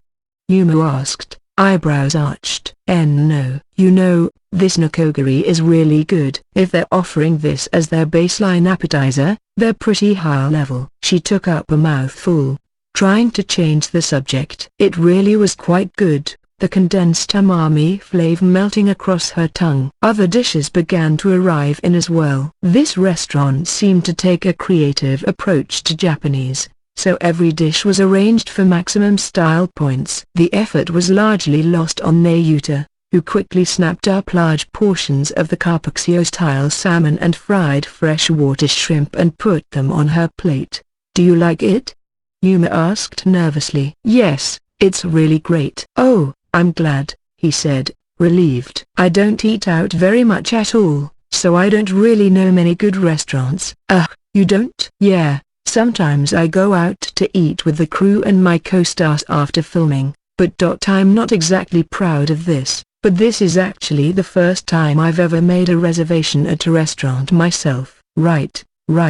I hardly eat out at all lately, too. Oh? What do you usually enjoy having? Well, whatever my friend cooks for me, or whatever looks good at the grocery deli. Yuma's eyebrows twitched a bit. You live with someone? I have 2 roommates, both women, in an apartment. Oh. Roommates. Sounds like fun. Nayuta watched relief spread across Yuma's face. Now she was even surer of it. He had a thing for her. What's your diet like, Mr. Takashina? Well, there's this service that delivers meals on a daily basis, so I use that, Basically, I can do stuff like request more protein when I need to bulk up for a role. It has to be hard to adjust your body like that for work. It's usually nothing that drastic, so it's actually pretty easy. But one time, I lost about 20 pounds so I could play a terminal patient in one movie. Then 3 months later, I gained 40 after I took a role as a football player. That was pretty hellish. 40 pounds? Is that even possible? Yeah. I sure don't wanna do it again, but it was possible. It's actually harder for me to gain weight than lose it, so I was just eating and working out pretty much all day, every day. I was fighting nausea the entire time, too. And then I had to lose the muscle tone for my next role, and that was a real pain as well. Wow. It sounded like absolute murder to Nayuta. She didn't think she could ever attempt that. Yuma must have taken her expression to be disgust, because he hurried to assuage her. But the series I'm filming now is about a normal college student, so I don't have to worry much about my diet, which I'm really happy about. I'm ready to eat all I want today. Yuma cheerfully chuckled as he took a few pieces from the minced wagyu beef that just got delivered to the table and dug in. Nayuta followed his lead. If I could ask, Mr. Takashina, how can you do that? Like, be so stoic about working hard like you do? Have you ever thought about quitting? Living on a restricted diet, unable to walk around in broad daylight without hiding your face. No matter how much praise or money she received, Nayuta couldn't imagine wanting to live like that. Yuma thought for a moment, face serious. It's definitely not the easiest, but I've never thought about quitting acting. No. Why not? Well, I just love acting. That's about it. Because you love it. That's enough to let you keep going? I don't think I could keep it going for any other reason. At least, not me. Yuma seemed pretty sure about it. Well, hypothetically speaking, what would you do if there was some big, life-altering event that made you suddenly hate working as an actor? Hypothetically? Yuma looked a little unsure. If I started hating acting, I think I'd probably retire pretty quickly. Right? If you hate something you used to love, and you've lost your love and your passion and your pride in your work, it's terrible to just cling to your job like some machine. There's no point to it. Nayuta's sudden onrush threw Yuma a little, but then he smiled. I wouldn't know. But if there's somebody out there clinging to their job after losing their love and passion and pride for it, I'm sure they must have an even more important reason for that than love, passion, or pride, A more important reason. Who do you think? The image of Itsuki, saddened and desperate from that day, flashed back into her mind. It felt like her heart was being stabbed with thorns. Whenever I saw somebody with clearly no passion, just putting in the minimum amount of quality needed in their work, that used to really frustrate me. Like, why are they even doing this?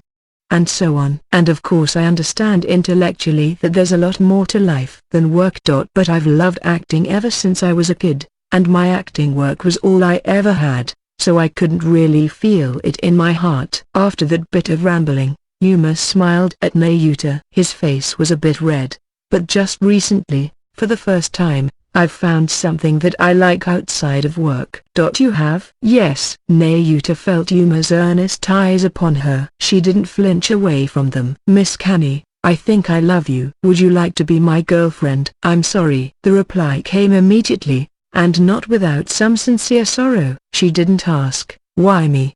No answer to that question would change her mind, and besides, she had the impression that Yuma's senses were close to hers. Seeing this guy falling in love with someone just because of the personality he sensed in their work, confessing his feelings to them as soon as they met, it was like looking at herself from the past. If she had met certain people in a different order, maybe she would have fallen in love with Yuma. But that's not what happened. Oh. Sadness spread over Yuma's face at the quick denial. I'm really happy that you feel that way, Mr. Takashina.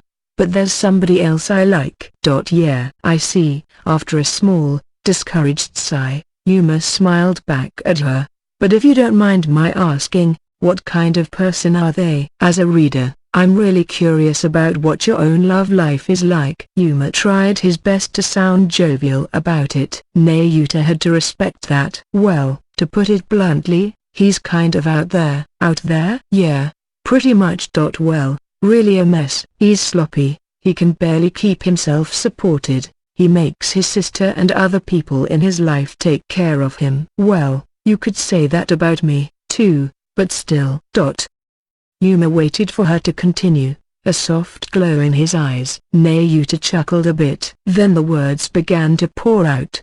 "He's not particularly handsome at all, and he's short, too. He's got some real personality issues, acting like he's a big shot one moment and getting all pouty and hung up the next. Honestly, I don't think he'd beat you out in pretty much anything, Mr. Takashina. Maybe in novel writing, but now what he's producing is a bunch of hot garbage." "So?" She puffed out her cheeks in frustration. Yuma smiled in response. "But you still love him?" "Yes." Nayuta nodded, smiling, coming dangerously close to crying. "I love him, I really do. No matter how terrible he is, he's the greatest hero in the world to me. The only one in the world I truly love. No matter how hard I try to hate him, no matter how hard I try to forget him, I just can't. I love him with every bit of my soul. And I can't imagine a future with anyone else." When she was done speaking, Nayuta felt her face heat up. Talking like this to someone she had literally spurned a minute ago, it was beyond insensitive. But for some reason, Yuma's eyes were practically shining. He was genuinely moved. "Getting to hear so much passionate love from you like this, Miss Canny. It's simply incredible." "No, if you could maybe pretend you didn't hear that." "Loving someone with your entire soul. I can only hope I fall in love hard enough someday that I can say that, too." "Don't repeat it." Yuma smiled warmly at Nayuta as she burned with embarrassment. Around the same time, Mako Shirakawa, just back at the apartment from her job, sent Itsuki a message. "Maybe I'm meddling, but I'll tell you anyway. Nayu's on a date with another guy right now." The message was read and replied to at once. What do you mean, She assumed it was tearing him up inside as she kept typing. "It's Yuma Takashina, the actor." It took a while to receive a reply this time. "Okay. Yep, he's upset." Mako pressed on, asking him, "Do you care?" "I don't have time to write now.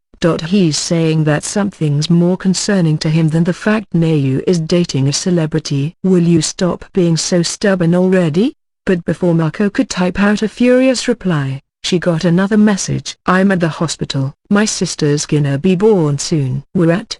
Mako shouted. Shiori. It was around 3 in the afternoon on February 11th when Natsume Hashima went into labor. Kazuki took her to the hospital, where he planned to accompany her through the entire childbirth. It'd likely mean an overnight stay, so he brought a change of clothes and so on. Chihiro stayed at home in the meantime. When Natsume went to the hospital, she offered to join them, but her mother said, "It's my second delivery, and the labor rooms are too small anyway." "Your father will be enough. Just keep up with your studies, okay?" Offered little other choice, she spread out her study textbooks across her room, but naturally was too worried about Mom to be able to focus at all. "I hope Mom is all right. I wonder when the baby will be born. Giving birth has to be so difficult. If something happens to her." Being home alone began to overwhelm her with anxiety. She paced around the room, too nervous to concentrate on anything, when she heard the front door open. Assuming Kazuki had forgotten something, she left her room and looked downstairs, only to find Itsuki there. "Itsuki." She jogged down the stairs to greet him. "Hey," Itsuki said with a wave of the hand. She had told him that Natsume's contractions had started and that she'd probably give birth today, but he only replied okay to that, so she didn't expect him to come home. Everything going all right?" "Oh, yeah," Chihiro replied. "I got a call from Dad, and he said that the exam and hospital admission stuff are all squared away." "No, I mean, are you all right? Because you look kind of pale to me." "Oh, do I?" "Yeah." Itsuki nodded. "I am pretty worried about Mom. It's really hard to give birth, isn't it? That's what they say. I don't know much about it, but from what I've seen in Kanodari, Dr. Stork. Yeah, right? I hope she's okay. But supposedly your second child goes a lot more smoothly than the first. Plus, she's got Dad there, so I'm sure she'll be fine.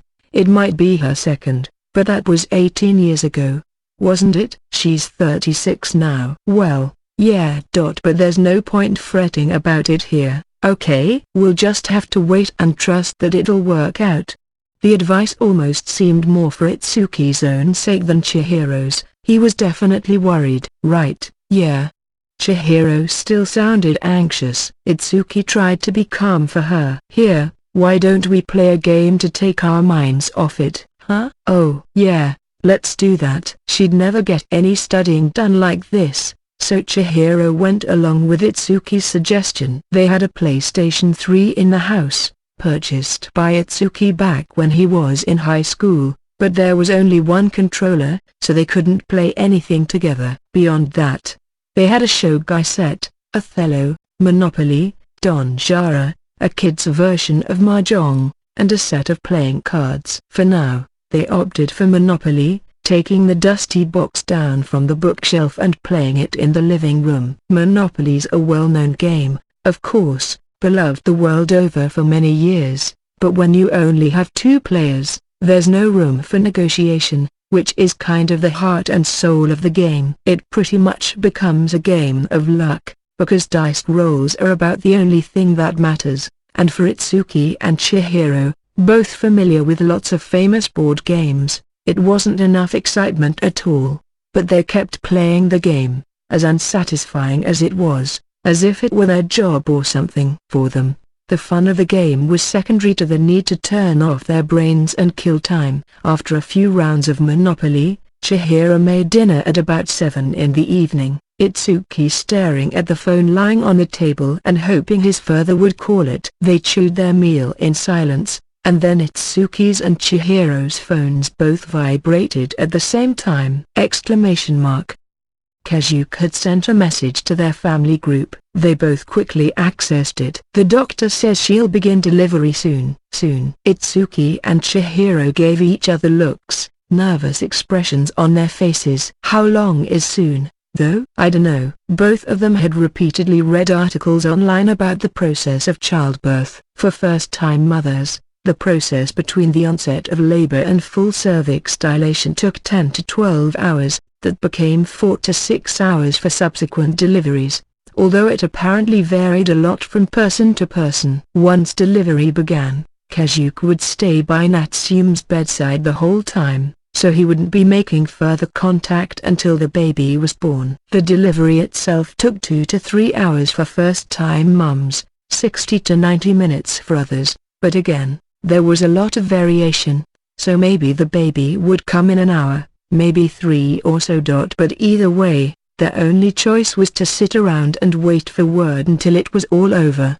The two of them kept looking at the clock over dinner, fidgety and nervous. Do you want something to drink, Itsuki? Itsuki considered the idea. A little alcohol would help him calm down, but no, I'm good.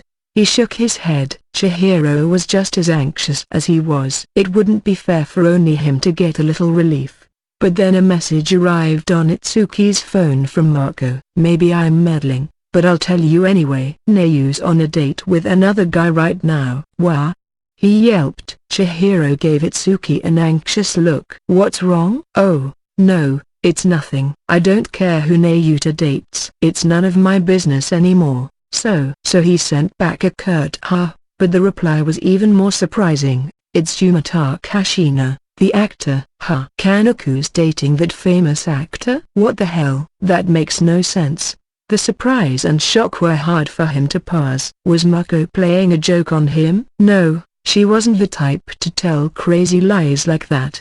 But Yumata Kashina, the megastar who got first billing in the Silvery Landscape film, back before Itsuki and Nayuta became an official couple, he remembered her praising him after getting to meet him at a movie conference and how jealous that made him. He only knew about Yuma via other people, but Itsuki honestly respected the incredible professionalism he brought to his work, and from the bottom of his heart, He thought his performance in the silvery landscape was astounding. If there's anybody in modern Japan you could call a protagonist, Yuma Takashina has to be one of them. Few other men would be as qualified to stand beside Nayuta Kani, the genius smiled upon by the god of novels, every bit a protagonist for the times. And even if she and Yuma fell in love, well, he had given up on being a fellow protagonist. They were broken up. He didn't have any right to be envious of that. RRRNGH.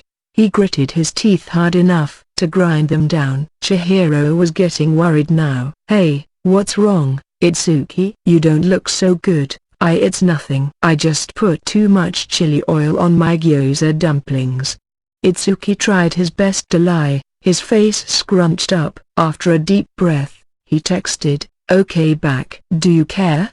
came the reply. "Of course I freaking do." He resisted the urge to scream it out but managed to keep quiet and type, "I don't have time to write now," instead, followed by, "I'm at the hospital. My sister's gonna be born soon." That ought to keep Mako from distracting him unnecessarily for now. The hospital bit was a lie, but I really don't have the time for this. So what he needed to fret about was his family, not his ex. After doing the post-meal dishes, Itsuki and Chihiro began playing cards, but once again, neither of them could concentrate. They'd mess up the rules or drop cards on the floor, and it was nothing but a massive slog. "Wanna watch a movie?" Itsuki suggested, realizing that it was no longer possible to kill time with games. Chihiro nodded back. "What do you wanna watch?" he asked his sister, opening up his laptop so he could load a subscription service. "What do you have?" "Well, all kinds of stuff. Anime, Japanese films, foreign films." "Any porn, huh?" I was just joking," Chihiro said, flailing as her brother stared in shock. "Oh, you were joking." "Why yeah." "Oh, is there any Gundam on there?" "Yeah, they have pretty much the whole TV series and I think all the movies, too." Chihiro pondered a moment. "Okay, let's watch the Gundam OO movie." "Sure." Itsuki clicked a few buttons, and in another moment, Mobile Suit Gundam OO the movie, Awakening of the Trailblazer was streaming away. They had both seen it before, but between the tense story development, dense human drama, and powerful battle scenes, they were quickly drawn in. Once it was over and Qualia was playing over the closing credits, Itsuki's and Chihiro's phones vibrated in unison again. It was 10:53 p.m., and Kazuki had only a brief message. "She's born. Mom and her are both fine." Itsuki and Chihiro stood from their chairs and looked at each other. Tears welled up in Chihiro's eyes, and Itsuki tried to form a smile with his lips but was too shaky to pull it off. "She's born." "Really?" "Why yeah. She did it." "She did it, Itsuki." Chihiro rejoiced, while Itsuki was barely able to speak. Yeah, she really did." He hugged Chihiro, unable to contain himself. "We have a little sister now, Itsuki." "Both of us." "Yeah, a little sister for the two of us." After repeating little sister to each other, dwelling on the term, they separated, calmer and a little self-conscious. Hey, ha. And so, with embarrassed smiles on their faces, they both savored the joy of the moment. The next morning, at 9 a.m., Itsuki and Chihiro visited Natsume's hospital. After checking in, they nervously walked toward her private room. Itsuki knocked, and they heard Kazuki say come in beyond. So they slowly entered, and there they found Natsume lying propped up in bed, her baby wrapped in cloth in her arms. Kazuki was on a chair next to her. "There you are," Natsume said, softly smiling. "Both of you." Itsuki felt even more self-conscious now. "Here we are, Mum. I'm so glad to see you too. Here, look at your new sister's face." "Yeah, sure." Itsuki and Chihiro approached the bed, taking a closer look at the baby. Her eyes were closed, she was sleeping peacefully. "She's so cute," an enraptured Chihiro said softly, so as not to wake her up. "Yeah." Itsuki wholeheartedly agreed with her. Just the sight of this child made him want to smile. Here's your big brother and sister." Natsume softly rocked the child, who remained asleep.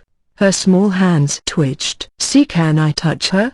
Chihiro asked. Be gentle, okay? Don't wake her up. Chihiro gently touched her sister's cheek with her index finger. So soft and warm, too. Itsuki followed her lead, carefully touching the baby's cheek. He felt something soft, like a marshmallow, along with the heat of life itself. By the way, Mum, what's her name? Well, about that, Itsuki. Kazuki answered the question before Natsume could. Oh? We wanted you to think of a name for her. What? He exclaimed, then closed his mouth in a panic. Fortunately, his sister didn't wake up. What did you say? He whispered to Kazuki. I want you to think of a name for her. Kazuki plainly replied. I want something with the kind of style a first-rate novelist can provide, that matches modern sensibilities, that's unique without being off the wall, that everybody can call her with warm kindness, and that she'll be happy living with for the rest of her life. Something truly great. Phew! The out-of-nowhere request made Itsuki's brain shut off. He turned toward Natsume for assistance. We tried to think of a name. But we couldn't decide on anything. So I talked to your father, and this is what we decided. We wanted you to think of one instead. Phew! I know you can do it, Chihiro added, ignoring the increasingly troubled look on Itsuki's face. Give our new sister the best name you can. Not you, too. Seeing his entire family watching him expectantly almost made him cry. All right, he sighed, resigning himself to this. Studying the baby, he cranked up his brain and began to think. It's okay. I can do it. There was nothing at all first-rate about his style, but over the 7 years he had been writing novels, he had come up with hundreds of names for characters, including many for projects that never got off the ground. Squeezing one more out of his brain would be easy. The way he named his casts varied from book to book. Sometimes he would come up with generically cool or cute names, sometimes he'd only decide after seeing the illustrator's designs for his characters, sometimes he'd use name-based divination to come up with auspicious names for the main cast. Sometimes he'd restrict himself to using names based off numbers or animals, sometimes he'd borrow names from historical figures, sometimes he'd use an online name generator, sometimes he'd consult lists of popular baby names or names from foreign countries. In his mind, he cycled through all the countless character names he had come up with, along with countless new ones. He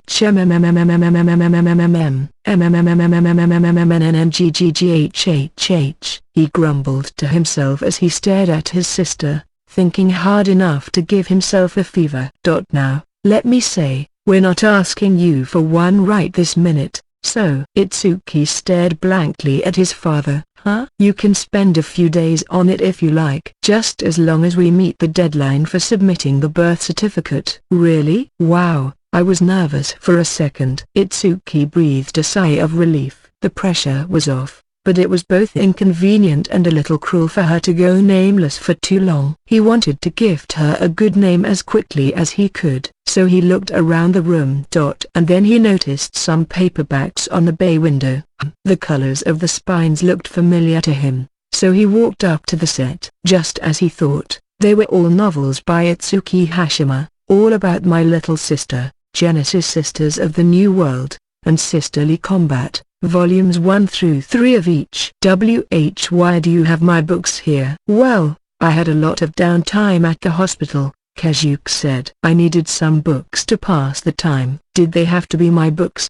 Itsuki awkwardly asked. Books about loving your little sister, sometimes pretty damn erotically, didn't seem like real appropriate material for the Obgyn ward. Then he noticed a bookmark tucked into one of the paperbacks. It was a Japanese type called a shiori, made from traditional washi paper, with a flat white string tied to one end. Kazuki must have been using it. Shiori, with a flash of inspiration, the name left Itsuki's lips. What?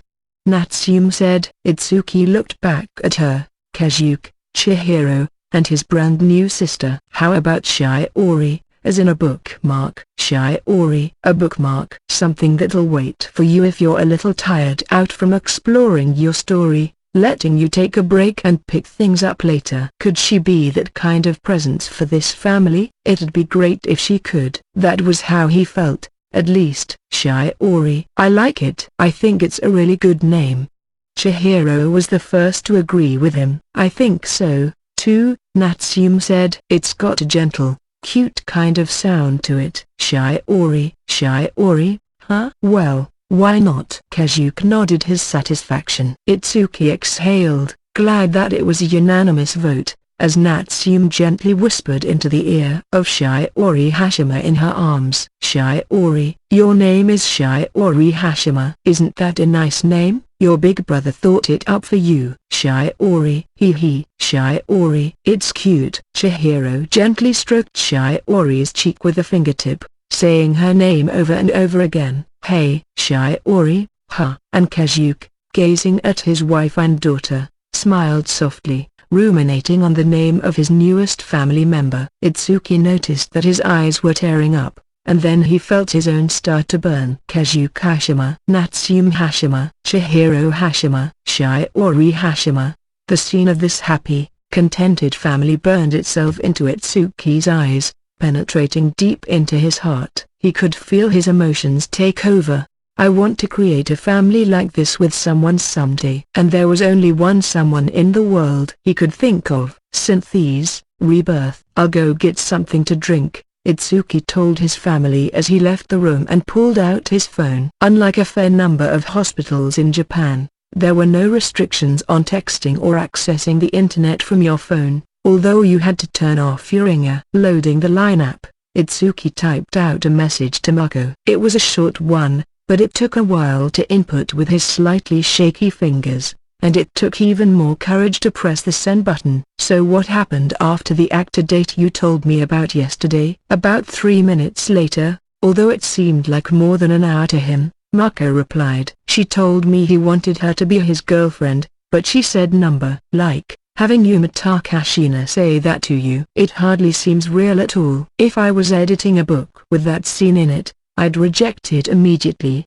As soon as he read the first sentence, Itsuki let out an enormous sigh of relief. The rest of the message didn't even register in his mind. Then Mako sent another text. But was the baby born okay? Yeah. Her name is Shiori, he replied. Mako replied with a congrats sticker, and Itsuki gave her a thank you one back. So, what are you going to do about Nayu? Mako was cutting straight to the chase. You'll see. It was a short text, but it must have gotten its point across, because Mako didn't reply. Putting the phone in his pocket, Itsuki purchased 3 bottles of barley tea from the vending machine and went back to the Hashima room.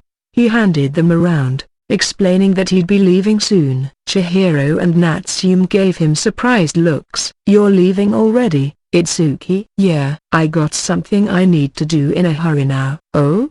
Said Kazuki. Well, good luck. Itsuki nodded back. His father was using the same calm, flat tone of voice as always, but somehow it sounded gentler to him now. Then he turned toward Shiori and smiled. Shiori? Listen, your brother has something he's got to do right now, so I'm heading out. I'll be back to see you real soon, so be well, okay?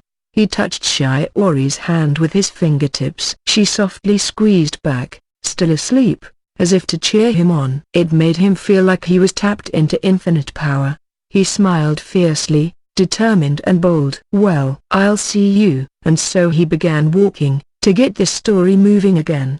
He took a taxi back to his parents' house from the hospital, asking the driver to wait for him while he quickly picked up his computer, and then he went back to his apartment. The moment he made it home, he took off his coat, put his computer on the desk, and started a new file in his word processor. Right then and there, he began to write a novel, not all about my little sister or sisterly combat, but a new one. There was no title. This wasn't meant for publication anyway, so it didn't need one. It would be written not for an undetermined crowd of readers but for one single person. He had never done anything like this before, not since he began writing novels to submit to contests. This novel was a semi-autobiographical love story about a young writer who falls in love with a genius novelist younger than him. Through various scenes and scenarios, the writer outlines just how much he loves the heroine in excruciatingly passionate prose.